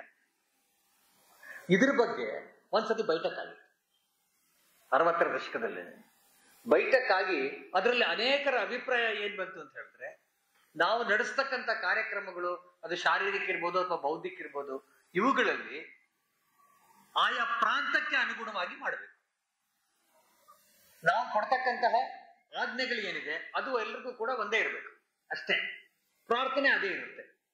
ಮಿಕ್ಕ ಸಂಗತಿಗಳು, ಚಟುವಟಿಕೆ ಕಾರ್ಯಕ್ರಮಗಳು ಆ ಪ್ರಾಂತಕ್ಕೆ ಅನುಗುಣವಾಗಿ ಆ ಪ್ರಾಂತದವರಿಗೆ ಯಾವ್ದಿರುತ್ತೋ ಅದನ್ನ ಮಾಡ್ಲಿ ಅಂತಕ್ಕಂಥದ್ದು ಅನೇಕರ ಅಭಿಪ್ರಾಯ ಆ ಬೈಠಕ್ನಲ್ಲಿ ಬಂದಿತ್ತು. ಆದ್ರೆ ಇನ್ ಕೆಲವರು ಯಾರು ಡಾಕ್ಟರ್ ಜಿ ಅವ್ರ ಕಾಲದಿಂದ ಇದ್ರು, ಅವ್ರ ಮನಸ್ಸಿನಲ್ಲಿತ್ತು ಇಲ್ಲ, ಇಡೀ ದೇಶಕ್ಕೆ ಒಂದೇ ನಿರ್ಣಯ ಇರಬೇಕು, ಹಾಗಾಗಿ ಕಾರ್ಯಕ್ರಮವೂ ಒಂದೇ ಇರಬೇಕು ಅನ್ನೋದ್ರ ಬಗ್ಗೆ ಇತ್ತು. ಇದ್ರ ಬಗ್ಗೆ ಸಾಕಷ್ಟು ಚರ್ಚೆ ನಡೀತು. ಅಖಿಲ ಭಾರತ ಕಾರ್ಯಕಾರಿಣಿ ಮಂಡಳಿಗೆ ಯಾರಾದ್ರೂ ಬಂದಿದ್ರೆ ಅವ್ರಿಗೆ ಗೊತ್ತಾಗುತ್ತೆ ಈ ಚರ್ಚೆ ಹೇಗೆ ನಡೀತು ಅಂತ. ನಾವು ನಿಕ್ಕರಿಂದ ಪ್ಯಾಂಟ್ಗೆ ಹೋಗ್ಬೇಕಾದ್ರೆ 2015 ಇಸ್ವಿಗೆ ಮುಂಚೆ 5 ವರ್ಷಗಳ ಕಾಲ ಹೆಂಗೆ ಈ ಚರ್ಚೆ ನಡೀತು ಅಂತ ಗೊತ್ತು ನನಗೆ. ಹಾಗಾಗಿ ಇಷ್ಟು ಇದಾಗಿ ಚರ್ಚೆ ಮಾಡ್ತಾರೆ ಅಂತ ಇರುತ್ತೆ. ಆ ರೀತಿ ಚರ್ಚೆಗಳು ನಡೀತು. ಬಾಳಾ ಸಾಹೇಬ್ರು ಸುಮ್ಮನೆ ಕೂತಿದ್ರು, ಏನೂ ಮಾತಾಡ್ಲಿಲ್ಲ. ಗುರುಜಿ ಅವ್ರು ಕೇಳಿದ್ರು, ಬಾಳಾ ಸಾಹೇಬ್ ನಿಮ್ಮ ಅಭಿಪ್ರಾಯ ಏನು ಅಂತ ಕೇಳಿದ್ರು. ಬಾಳಾ ಸಾಹೇಬ್ರು ಸ್ಪಷ್ಟ ಹೇಳಿದ್ರು. ಬಾಳಾ ಸಾಹೇಬ್ರ ಮಾತಿನಲ್ಲಿ ಅಸಂದಿಗ್ಧತೆ ಯಾವತ್ತೂ ಅವರು ಸಂದಿಗ್ಧವಾಗಿ ಏನನ್ನೂ ಉತ್ತರ ಕೊಟ್ಟಿಲ್ಲ. ಸ್ಪಷ್ಟ, ನೇರ. ಅವ್ರು ಹೇಳಿದ್ರು, ನಮ್ಮ ಸಂಘಟನೆ ರಾಷ್ಟ್ರೀಯ ಸಂಘಟನೆ, ಇಡೀ ದೇಶಕ್ಕೆ ನಾವು ಏನೇ ಮಾಡಿದ್ರು ಕೂಡ ಅದು ಒಂದೇ ಇರ್ಬೇಕು, ಆಗ ಮಾತ್ರ ನಾವು ಕೊಡ್ಬೇಕಾಗಿರೋ ಸಂಸ್ಕಾರ ಕೊಡಕ್ಕೆ ಸಾಧ್ಯ ಆಗುತ್ತೆ. ಸ್ಪಷ್ಟ, ಅದೇ ಒಪ್ಪಿಗೆ ಆಗಿತ್ತು. ಅಷ್ಟೇ ಹೇಳಿ ಸುಮ್ಮನಾದ್ರು. ಯಾವತ್ತೂ ಅವ್ರೇನು ಅದ್ರ ಬಗ್ಗೆ ಚಿಂತೆ ಮಾಡಕ್ ಹೋಗ್ಲಿಲ್ಲ. ಯಾಕೆಂದ್ರೆ ಸಂಘದ ಬೈಠಕ್ನಲ್ಲಿ ಏನ್ ನಿರ್ಣಯ ಆಗುತ್ತೆ ಅದೇ ನಿರ್ಣಯ. ಅಕಸ್ಮಾತ್ ಏನಾದ್ರೂ ಕೂಡ ಪ್ರತಿಯೊಂದು ಪ್ರಾಂತವು ತನಗೆ ಬೇಕಾದಂಗೆ ಮಾಡ್ಕೊಳ್ಬಹುದು ನಿರ್ಣಯ ಮಾಡಿದ್ರೆ ಅದನ್ನು ಒಪ್ಕೋತಾರೆ. ಯಾಕೆಂದ್ರೆ ಸಂಘದ ಬೈಠಕ್ನಲ್ಲಿ ಏನು ನಿರ್ಣಯ ಆಗತ್ತೆ ಅದೇನೇ ಹೊರತು ಕೂಡ ವೈಯಕ್ತಿಕ ಇದಕ್ಕೆ ಇಲ್ಲ. ಹೀಗೆ ತಮ್ಮ ಜೀವನ ಪೂರ್ತಿ ಡಾಕ್ಟರ್ ಜಿ ಅವರು ಹಾಕೊಟ್ಟಂತಹ ಒಂದು ಮಾರ್ಗದರ್ಶನ ಏನಿತ್ತು ಅದಕ್ಕೆ ತಕ್ಕಂಗೆ ತಮ್ಮ ಜೀವನವನ್ನ ರೂಪಿಸ್ಕೊಂಡು ಒಬ್ಬ ಆದರ್ಶವಾಗಿ ನಮ್ಮ ಮುಂದೆ ನಿಂತಂತವರು ಪರಮ ಪೂಜ್ಯ ಬಾಳಾ ಸಾಹೇಬ್ ದೇವರು. ಅವರ ಪುಸ್ತಕ ಬಿಡುಗಡೆ ಆಗಿದೆ. ಆ ಪುಸ್ತಕದಲ್ಲಿ ಇರ್ತಕ್ಕಂಥ ಕೆಲವು ಸಂಗತಿಗಳನ್ನು ಓದಿ ನನ್ನ ಮಾತನ್ನ ನಾನು ಮುಗಿಸ್ಬಿಡ್ತೀನಿ. ನಾನು ಬೈಠಕ್ ಬಗ್ಗೆ ಈಗ ತಾನೇ ಹೇಳಿದೆ, ಅದನ್ನ ಮತ್ತೆ ಹೇಳಕ್ ಹೋಗಲ್ಲ. ಮತ್ತು ಬಾಳಾ ಸಾಹೇಬ್ರನ್ನ ನೋಡಿದಾಗ ಅನೇಕ ಸತಿ ನಮ್ಗೆ ಅನ್ನಿಸ್ತಾ ಇದ್ದಿದ್ದು ಬಹಳ ಕಠೋರ ಅಂತ. ಯಾಕಂದ್ರೆ ಬಾಳಾ ಸಾಹೇಬ್ರ ದಗ್ತಾ ಇದ್ದಿದ್ದು ಬಹಳ ಕಡಿಮೆ. ಯಾವಾಗ್ಲೂ ಅವರ ಫೋಟೋಗಳನ್ನ ನಾವು ನೋಡಿದ್ರೆ ಗೊತ್ತಾಗುತ್ತೆ, ಗಂಭೀರವಾಗಿರ್ತಾ ಇದ್ದಂತ ಮುಖ. ಹಂಗಾಗಿ ಅನೇಕ ಸತಿ ನಮಗನ್ಸುತ್ತೆ ಅವರು ತುಂಬಾ ಕಠೋರತೆ, ಹಂಗಾಗಿ ಅನುಶಾಸನದ ಕಠೋರತೆ ಹಂಗೆ ಅಂತ ಅನಿಸ್ತಾ ಇತ್ತು. ನಿಜ, ಅನುಶಾಸನದ ಕಠೋರತೆನೇ ಇರ್ತಾ ಇತ್ತು ಅವ್ರದ್ದು. ಆದ್ರೆ ಅಷ್ಟೇ ಮಾತೃ ಹೃದಯ ಅವ್ರದ್ದಿದ್ದು. ಅನುಶಾಸನದ ಕಠೋರತೆಗೆ ಇಲ್ಲೊಂದು ಘಟನೆ ಬಂದಿದೆ. ಮಹಾತ್ಮ ಗಾಂಧಿ ಅವರ ಹತ್ಯೆ ಆದ ನಂತರ ನಾಗ್ಪುರದಲ್ಲಿ ಅನೇಕ ಜನ ಕಾಂಗ್ರೆಸ್ ಮಂದಿ ಸಂಘದ ಸ್ವಯಂ ಸೇವಕರು ಮತ್ತು ಸಂಘದ ವಿರುದ್ಧ ದಂಗೆ ಹಾನಿ ಮಾಡಿದ್ರು, ಅಪಾರ ಹಾನಿ ಮಾಡಿದ್ರು. ಅಷ್ಟೇ ಅಲ್ಲ, ಇವತ್ತು ರೇಷಂಬಾಗ್ ಸ್ಥಾನದಲ್ಲಿ ಡಾಕ್ಟರ್ ಜಿ ಅವರ ಸಮಾಧಿ ಏನಿದೆ, ಮುಂಚೆ ಅಲ್ಲೊಂದು ಸಣ್ಣ ಸಮಾಧಿ ಇತ್ತು, ಆ ಸಮಾಧಿನ ಒಡೆದಾಕ್ಬಿಟ್ಟಿದ್ರು ಡಾಕ್ಟರ್ ಜಿ ಅವರದಲ್ಲಿ. ಅದಾದ ನಂತರ ಈ ಗಲಾಟೆ ಎಲ್ಲವೂ ಶಾಂತವಾದ ನಂತರ ಅನೇಕ ಕಾಂಗ್ರೆಸ್ನವ್ರಿಗೆ ಅನ್ನಿಸ್ತು, ಲೀಡರ್ಸ್ಗೆ, ಅವರ ಪ್ರಮುಖರು ಯಾರಿದ್ರು ಅವ್ರಿಗೆ, ನಾವು ತಪ್ಪು ಮಾಡಿದೀವಿ ಅಂತ ಅನಿಸ್ತು. ಯಾಕಂದ್ರೆ 10 ವರ್ಷಗಳ ಕಾಲ ಕಾಂಗ್ರೆಸ್ನಲ್ಲೇ ಇದ್ದಂಥವ್ರು ಡಾಕ್ಟರ್ ಜಿ ಅವರು, ಮಹಾತ್ಮ ಗಾಂಧಿ ಅವರಿಂದ ಹಿಡಿದು ಎಲ್ರಿಗೂ ಬೇಕಾಗಿದ್ದಂಥವ್ರು, ಅವ್ರದನ್ನ ನಾವು ಹೊಡೆದಾಕ್ಬಿಟ್ವಲ್ಲ. ಅದಕ್ಕೋಸ್ಕರ ಅವರು ಬಾಳಾ ಸಾಹೇಬ್ರ ಹತ್ರ ಬಂದು ಹೇಳಿದ್ರು, ಬಾಳಾ ಸಾಹೇಬ್ರ ಆಗಲ್ಲಿ ಕಾರಿವಾರ, ಅವ್ರ ಹತ್ರ ಬಂದು ಹೇಳಿದ್ರು, ನಾವು ಅದನ್ನ ಮತ್ತೆ ಕಟ್ಟಿಕೊಟ್ಬಿಡ್ತೀವಿ. ಅದಕ್ಕೆ ಬಾಳಾ ಸಾಹೇಬ್ರು ಕೊಟ್ಟು ಉತ್ತರ ನೋಡಿ. ಆಗ ಕಾಂಗ್ರೆಸ್ಸಿನ ಪ್ರಮುಖರಾಗಿದ್ದಂತ ಭಗವಾನ್ ದೀನ್, ಪೂನಂ ಚಂದ್ ರಾಕಾ ಮೊದಲಾದ ಪ್ರಮುಖರು ಬಾಳಾ ಸಾಹೇಬ್ರಿಗೆ ಉದ್ಧ್ವಸ್ತಗೊಂಡಿರುವ ಸಮಾಧಿಯನ್ನು ನಾವು ನೂತನವಾಗಿ ನಿರ್ಮಿಸಿಕೊಡುತ್ತೇವೆ ಎಂಬ ಮಾತನ್ನು ಹೇಳಿದರು. ಆದರೆ ಅವರ ಕನಸು ಮನಸ್ಸಿನಲ್ಲೂ ಎಣಿಸಲಾರದಂತಹ ಉತ್ತರವನ್ನು ಬಾಳಾ ಸಾಹೇಬರು ಅವರಿಗೆ ಕೊಟ್ಟರು. ಆ ಸಮಾಧಿಯನ್ನು ಮುಟ್ಟುವ ಮೊದಲು ಈಗ ಸೆರೆಮನಿಯಲ್ಲಿ ಇರುವ ಗುರೂಜಿಯವರ ಅನುಮತಿಯನ್ನು ನೀವು ಲಿಖಿತವಾಗಿ ಪಡೆಯಬೇಕು. ನಾನು ಅನುಮತಿ ಕೊಡ್ತೀನಿ ಅಂತ ಹೇಳಿಲ್ಲ, ಸರಸಂಘ ಚಾಲಕರ ಗುರೂಜಿಯವರು ತಾನೆ. ನೀವು ಗುರೂಜಿಯವರ ಅನುಮತಿ ತೆಗೆದುಕೊಳ್ಳಿ, ಅನಂತರವಷ್ಟೇ ಅದರ ಪುನರ್ ನಿರ್ಮಾಣದ ಯೋಜನೆ ಮಾಡಿ. ಒಂದು ವೇಳೆ ಅದರ ಹೊರತಾಗಿಯೂ ಅದನ್ನು ಪುನರ್ ನಿರ್ಮಿಸುವ ದುಸ್ಸಾಹಸಕ್ಕೆ ಇಳಿದರೆ ಅದನ್ನು ತಡೆಯುವುದರಲ್ಲಿ ಸ್ವತಃ ನಾನೇ ಮೊದಲಿಗನಾಗುತ್ತೇನೆ. ಅವರ ಈ ಉತ್ತರ ಕೇಳಿ ತಣ್ಣಗಾಗ್ರು. ಆಮೇಲೆ ಗುರೂಜಿ ಅವರಿಗೆ ಕೇಳಿದ್ರು, ಆದ್ರೆ ಗುರೂಜಿ ಅವರು ನಾವೇ ನಿರ್ಮಾಣ ಮಾಡ್ತೀವಿ, ನಿಮ್ದು ಸಾಯುವಾಗ ಇರಲಿ ಅಷ್ಟೇ ಸಾಕು ಅಂತ ಹೇಳಿ ಅದು ಇವತ್ತು ನೋಡಿರ್ತಕ್ಕಂಥ ಭವ್ಯ ಮಂದಿರ ನಿರ್ಮಾಣ ಆದಂತದ್ದು. ಆ ನಂತರ ನಿರ್ಮಾಣ ಆದಂತ ಸಂಗತಿ. ಇಷ್ಟು ಕಠೋರವಾಗಿರ್ತಾ ಇದ್ದಂತ ಬಾಳಾ ಸಾಹೇಬರು, ಅವ್ರು ನಾನಾಗ್ಲೇ ಹೇಳಿದೆ, ಬಹಳ ಮಾತೃ ಹೃದಯ. ಅವರು ಹುಡುಗರಾಗಿದ್ದಾಗಿಂದ ಅವ್ರ ಮನೆಯಲ್ಲಿ ಕೆಲಸ ಮಾಡ್ತಾ ಇದ್ದಂತ ಒಬ್ಬ ನೌಕರ ಇದ್ದ. ಅವ್ರದ್ದು ಮನೆತನದ ತೋಟ ಇತ್ತು, ಆ ತೋಟದಲ್ಲಿ ಕೆಲಸ ಮಾಡ್ತಾ ಇದ್ದಂಥವನು ಉರ್ಕುಡ ಅಂತ ಅವನ ಹೆಸರು. ಆ ಉರ್ಕುಡ ಅಂತಕ್ಕಂಥವ್ರಿಗೆ ಒಂದ್ಸತಿ ಆಕ್ಸಿಡೆಂಟ್ ಆಗ್ಬಿಡುತ್ತೆ. ಆಕ್ಸಿಡೆಂಟ್ ಗೊತ್ತಾಗಿದ ತಕ್ಷಣ ಬಾಳಾ ಸಾಹೇಬ್ರು ನಾಗ್ಪುರದಿಂದ ಆ ಊರಿಗೆ ಕಾರ್ ಮಾಡ್ಕೊಂಡು ಹೋಗಿ ಅವನ್ನ ನಾಗಪುರಕ್ಕೆ ಕರ್ಕೊಂಡ್ಬಂದು ಆಸ್ಪತ್ರೆಗೆ ಸೇರಿಸಿ ಚಿಕಿತ್ಸೆ ಕೊಡಿಸಿ 3 ತಿಂಗಳು ತಮ್ಮ ಮನೆಯಲ್ಲಿ ಇಟ್ಕೊಂಡು ಆರೈಕೆ ಮಾಡಿ ಕರ್ಕೊಂಡೋಗಿ ಬಿಟ್ಟು. ಈ ಪ್ರತಿಯೊಂದು ಸಾಮಾನ್ಯ ಕಾರ್ಯಕರ್ತ, ಸ್ವಯಂ ಸೇವಕನಿಂದ ಹಿಡಿದು ಎಲ್ಲ ಕಾರ್ಯಕರ್ತರ ಬಗ್ಗೆ ಅವರ ಚಿಂತನೆ ಹೀಗೆ ಇರ್ತಾ ಇತ್ತು. ಪ್ರತಿಯೊಬ್ಬರ ಬಗ್ಗೆ ವಿಚಾರಿಸ್ತಾ ಇತ್ತು ಅವರು. ಅಬಾಜಿ ತತ್ತೆ ನಾವು ಕೇಳಿದ್ದೀವಿ. ಅಬಾಜಿ ತತ್ತೆ ಅವರು 33 ವರ್ಷಗಳ ಕಾಲ ಗುರೂಜಿ ಅವರಿಗೆ ಸಹಾಯಕರಾಗಿದ್ರು, ಪರ್ಸನಲ್ ಅಸಿಸ್ಟೆಂಟ್. ಆ ನಂತರ ಬಾಳಾ ಸಾಹೇಬ್ರಿಗೂ ಇದ್ರು. ಅಬಾಜಿ ತತ್ತೆ ಅವರಿಗೆ ಬಹಳ ವಯಸ್ಸಾಗಿ ಆಗ್ಬಿಟ್ಟಾಗ ಅವರು ಆ ಜವಾಬ್ದಾರಿನ ಶ್ರೀಕಾಂತ್ ಜೋಶಿ ಅವರಿಗೆ ಬಂತು. ಅಬಾಜಿ ತತ್ತೆ ಅವರು ಕಾಯಿಲೆ ಮಲಗಿದಾಗ ಸ್ವತಃ ಬಾಳಾ ಸಾಹೇಬ್ರಿಗೆ ಮಾತನಾಡಕ್ ಆಗ್ತಾ ಇರ್ಲಿಲ್ಲ. ಆದ್ರೂ ಅವ್ರಿಗಲ್ಲಿ ಹೋಗಿ ಅವ್ರನ್ನ ಮಾತನಾಡ್ಸಕ್ಕೆ ಪ್ರಯತ್ನ ಪಟ್ಟು ಅತ್ತು ಸಮಾಧಾನ ಮಾಡಿಬಿಟ್ರು. ಇದು ಬಾಳಾ ಸಾಹೇಬ್ರ ಸ್ವಭಾವ ಇದ್ದಿತ್ತು. ಎಷ್ಟು ಕಠೋರವಾಗಿ ನಿರ್ಣಯಗಳನ್ನು ತಗೊಳ್ತಿದ್ರು, ಅಷ್ಟೇ ಹೃದಯದಲ್ಲಿ ಒಬ್ಬ ಮಾತೃ ಹೃದಯ ಇದ್ದಂಥದ್ದು ಅವರಿಗೆ ಇದ್ದಂಥದ್ದು ನಾವು ನೋಡ್ತೀವಿ ಅವ್ರನ್ನ. ಮತ್ತು ಅವರು ಎಮರ್ಜೆನ್ಸಿ ಸಮಯದಲ್ಲಿ ನಾನು ಹೇಳಿದ್ನಲ್ಲ, ಅದಕ್ಕೆ ಮುಂಚೆ ಅವ್ರು ಹೇಳಿದಂತ ಅವ್ರು ಹೇಳಿದ್ರು, ಕಳೆದ 6 ತಿಂಗಳಿಂದ ನಡೀತಿರೋ ವಿದ್ಯಮಾನಗಳನ್ನ ರಾಷ್ಟ್ರದಲ್ಲಿ ನೋಡಿದ್ರೆ ನಿರ್ಬಂಧ ಬರುತ್ತೆ ಮತ್ತು ಸರ್ಕಾರ ತುಂಬಾ ದಮನ ಚಕ್ರವನ್ನು ತೆಗೆದುಕೊಳ್ಳುತ್ತೆ ಅಂತ ಗೊತ್ತಾಗಿತ್ತು. ಯಾಕಂದ್ರೆ ಕಮ್ಯುನಿಸ್ಟ್ ಪೂರ್ತಿ ಅದರ ಪರವಾಗಿ ಇದ್ದಿತ್ತು. ಆದ್ರೆ ಅವ್ರು ಎಷ್ಟು ಯೋಚನೆ ಮಾಡಿದ್ರು ನೋಡಿ. ಎಮರ್ಜೆನ್ಸಿ ಬರಕ್ಕಿಂತ ಮುಂಚೆ ಅವರು ಯೋಚನೆ ಮಾಡಿದಂಥದ್ದು. ಕ್ಷೇತ್ರ ಪ್ರಚಾರಕರೊಂದಿಗೆ ಚರ್ಚೆ ನಡೆಸಿದ್ರು. ಆರಂಭದಲ್ಲಿ ಯಾವ ಹಂತದ ಕಾರ್ಯಕರ್ತರು ಬಂಧನಕ್ಕೊಳಗಾಗಬಹುದು, ಜನಾಂದೋಲನದ ಸ್ವರೂಪ ಯಾವ ರೀತಿ ಇರಬೇಕು, ಆಂದೋಲನದ ಕಾವನ್ನು ಉಳಿಸಿಕೊಳ್ಳಲು ಏನ್ ಮಾಡ್ಬೇಕು. ಒಂದ್ಸತಿ ಜೈಲಿಗೆ ಸೇರ್ಬಿಟ್ಟು ಮುಗ್ದೋಯ್ತು ಅಲ್ಲ, ಎಮರ್ಜೆನ್ಸಿ ಹೋಗೋವರೆಗೂ ಏನಾರು ಹಂಗ್ ಬಂದ್ರೆ ಅದಕ್ಕೆ ಮುಂಚೆ ಯೋಚನೆ ಮಾಡಿದ್ದು. ಆ ಕಾವನ್ನ ಉಳಿಸ್ಕೊಳ್ಬೇಕು, ನಿಷೇಧವು ಎಷ್ಟು ಸಮಯದವರೆಗೆ ಮುಂದುವರಿಯಬಹುದು, ಎಷ್ಟು ಮಂದಿ ಭೂಗತರಾಗಿ ಕೆಲಸ ಮಾಡಬೇಕು, ಸತ್ಯಾಗ್ರಹಕ್ಕಾಗಿ ಯಾವ ಪ್ರಮಾಣದಲ್ಲಿ ಸಂಘದ ಶಕ್ತಿಯನ್ನು ವಿನಿಯೋಗಿಸಬೇಕು, ಬಂಧಿತರಾಗಿರುವ ಕಾರ್ಯಕರ್ತರ ಪರಿವಾರದ ಯೋಗಕ್ಷೇಮವನ್ನು ಗಮನಿಸಬೇಕು. ಯಾರು ಅನೇಕರು ಮೀಸಾ DIR ಜೈಲಲ್ಲಿದ್ರು ಅವರ ಮನೆಯ ಪೂರ್ಣ ವ್ಯವಸ್ಥೆನ ಸಂಘದ ಕಡೆಯಿಂದ ಮಾಡಿತ್ತು. ಕೇರಳದಲ್ಲಂತೂ ಬಹಳ ಚಿತ್ರಹಿಂಸೆ ಆಗಿತ್ತು, ಮಂಗಳೂರಿನೆಲ್ಲ ಆಗಿತ್ತು. ಅಂತ ಮನೆಗಳನ್ನೆಲ್ಲ ಕೂಡ ನಿರಂತರ ನೋಡ್ಕೊಳ್ಬೇಕಾಗಿ ಬಂತು. ಅದು ಎಲ್ಲವನ್ನೂ ಯೋಚನೆ ಮಾಡಿದ್ರು ಅವರು. ಮುಂತಾದ ವಿಷಯಗಳು ಚರ್ಚೆಯಾಗಿ ಅದರ ಆಧಾರದಲ್ಲಿ ಜಾಗರೂಕತೆಯಿಂದ ಯೋಜನೆಯನ್ನು ಸಿದ್ಧ ಮಾಡಬೇಕು. ಅದು ಅವರು ಕೊಟ್ಟಂತದ್ದು. ಹೀಗೆ ಪ್ರತಿಯೊಂದು ವಿಷಯದಲ್ಲೂ ಕೂಡ ಕೂಲಂಕುಷವಾಗಿ ಅವರು ಯೋಚನೆ ಮಾಡ್ತಾ ಇದ್ದಿದ್ದನ್ನ ನಾವು ಯೋಚನೆ ಮಾಡ್ತೀವಿ. ಮತ್ತು ಅವರು, ನಾನು ಆಗ್ಲೇ ಹೇಳ್ದಂಗೆ, ಇಡೀ ದೇಶ ಎಮರ್ಜೆನ್ಸಿ ತೆಗೆದ ಮೇಲೆ ಅಭೂತಪೂರ್ವ ಸ್ವಾಗತದೊಂದಿಗೆ ಅವರಿಗೆ ಗೌರವ ಕೊಡ್ತು. ಆದ್ರೆ ಅವರು ಅತ್ಯಂತ ನಿರ್ಲಿಪ್ತತೆಯಲ್ಲಿ ಯಾವತ್ತೂ ಏನು ಯೋಚನೆ ಮಾಡಲಿಲ್ಲ ಅದ್ರ ಬಗ್ಗೆ. ಹಿಂದೆ 48ರ ಬ್ಯಾನ್ ತೆಗೆದಾಗ ಗುರೂಜಿ ಅವರಿಗೆ ಅದೇ ರೀತಿ ಆಗಿತ್ತು. ಗುರೂಜಿ ಅವರಿಗೆ ಯಾರೋ ಹಾರ ಹಾಕಕ್ ಹೋದಾಗ ಗುರೂಜಿ ಅವರು ಅದನ್ನ ತೆಗೆದುಕೊಳ್ಳಿಲ್ಲ. ಅವ್ರು ಹೇಳಿದ್ದು, ಈ ಹಾರ ಯಾರಿಗೆ ಹಾಕ್ಬೇಕು ಅಂದ್ರೆ ಡಾಕ್ಟರ್ ಜಿ ಫೋಟೋ ತೋರಿಸಿದ್ರು. ಅದೇ ಸ್ವಭಾವ ಅಚ್ಚು ಬಾಳಾಸಾಹೇಬರಲ್ಲಿ ಇದ್ದಿದ್ದನ್ನ ನೋಡ್ತೀವಿ. ಮತ್ತು ಕಡೆ ಒಳಗಡೆ ಅವ್ರ ದೇಹ ತುಂಬಾ ಕ್ಷೀಣ ಆದಾಗ ಅವರು ಪತ್ರ ಬರೆದಿಟ್ಟಿದ್ರು. ಅದರಲ್ಲಿ ಕಾರ್ಯಕರ್ತರಿಗೆ ಹೇಳಿದಂಥದ್ದು, ತಮ್ಮ ಮರಣಾನಂತರ ವ್ಯವಸ್ಥೆಗಳನ್ನು ಅವರು ಮುಂಚಿತವಾಗಿಯೇ ಸ್ಪಷ್ಟಪಡಿಸಿದ್ದರು. ನನ್ನ ಅಂತ್ಯಕ್ರಿಯೆಯನ್ನು ರೇಷಂ ಬಾಗ್ನಲ್ಲಿ ಮಾಡಬಾರದು. ರೇಷಂ ಬಾಗ್ನಲ್ಲಿ ಪರಮ ಪೂಜ್ಯ ಡಾಕ್ಟರ್ ಜಿ ಅವರ ಸಮಾಧಿ ಇದೆ, ಗುರೂಜಿ ಅವರ ಸಮಾಧಿ ಇದೆ. ಸ್ವಾಭಾವಿಕವಾಗಿ ಸ್ವಯಂ ಸೇವಕರಿಗೆ ಅನ್ಸುತ್ತೆ ಸರ್ಸಂಘ ಚಾಲಕರು ಇವ್ರದ್ದು ಅಲ್ಲೇ ಮಾಡ್ಬೇಕು ಅಂತ. ಆ ಎಚ್ಚರಿಕೆ ವಹಿಸಿ ಅವರು ಹೇಳಿದ್ರು, ನನ್ನ ಅಂತ್ಯಕ್ರಿಯೆಯನ್ನು ರೇಷಂ ಬಾಗ್ನಲ್ಲಿ ಮಾಡಬಾರದು, ಜನಸಾಮಾನ್ಯರ ಅಂತ್ಯಕ್ರಿಯೆ ನಡೆಯುವ ಸಾರ್ವಜನಿಕ ಸ್ಮಶಾನದಲ್ಲೇ ನಡೆಯುವುದು. ಹಾಗೆ ನಡೆದಂಥದ್ದು. ಇಷ್ಟು ನಿರ್ಲಿಪ್ತತೆಯಿಂದ ಸಮಾಜಕ್ಕೋಸ್ಕರ ಸರ್ವಸ್ವವನ್ನು ಅರ್ಪಿಸ್ಕೊಂಡಂತವರು ಬಾಳಾಸಾಹೇಬ್. ಸಂಘದ ಸ್ವಯಂ ಸೇವಕರಿಗೆ ಡಾಕ್ಟರ್ ಜಿ, ಗುರುಜಿ, ಬಾಳಾಸಾಹೇಬರು, ಎಲ್ಲ ಸರ್ಸಂಘ ಚಾಲಕರು ಹೀಗೆ ನಮಗೆ ಆದರ್ಶವಾಗಿರ್ತಕ್ಕಂಥದ್ದನ್ನ ನಾವು ನೋಡ್ತೀವಿ.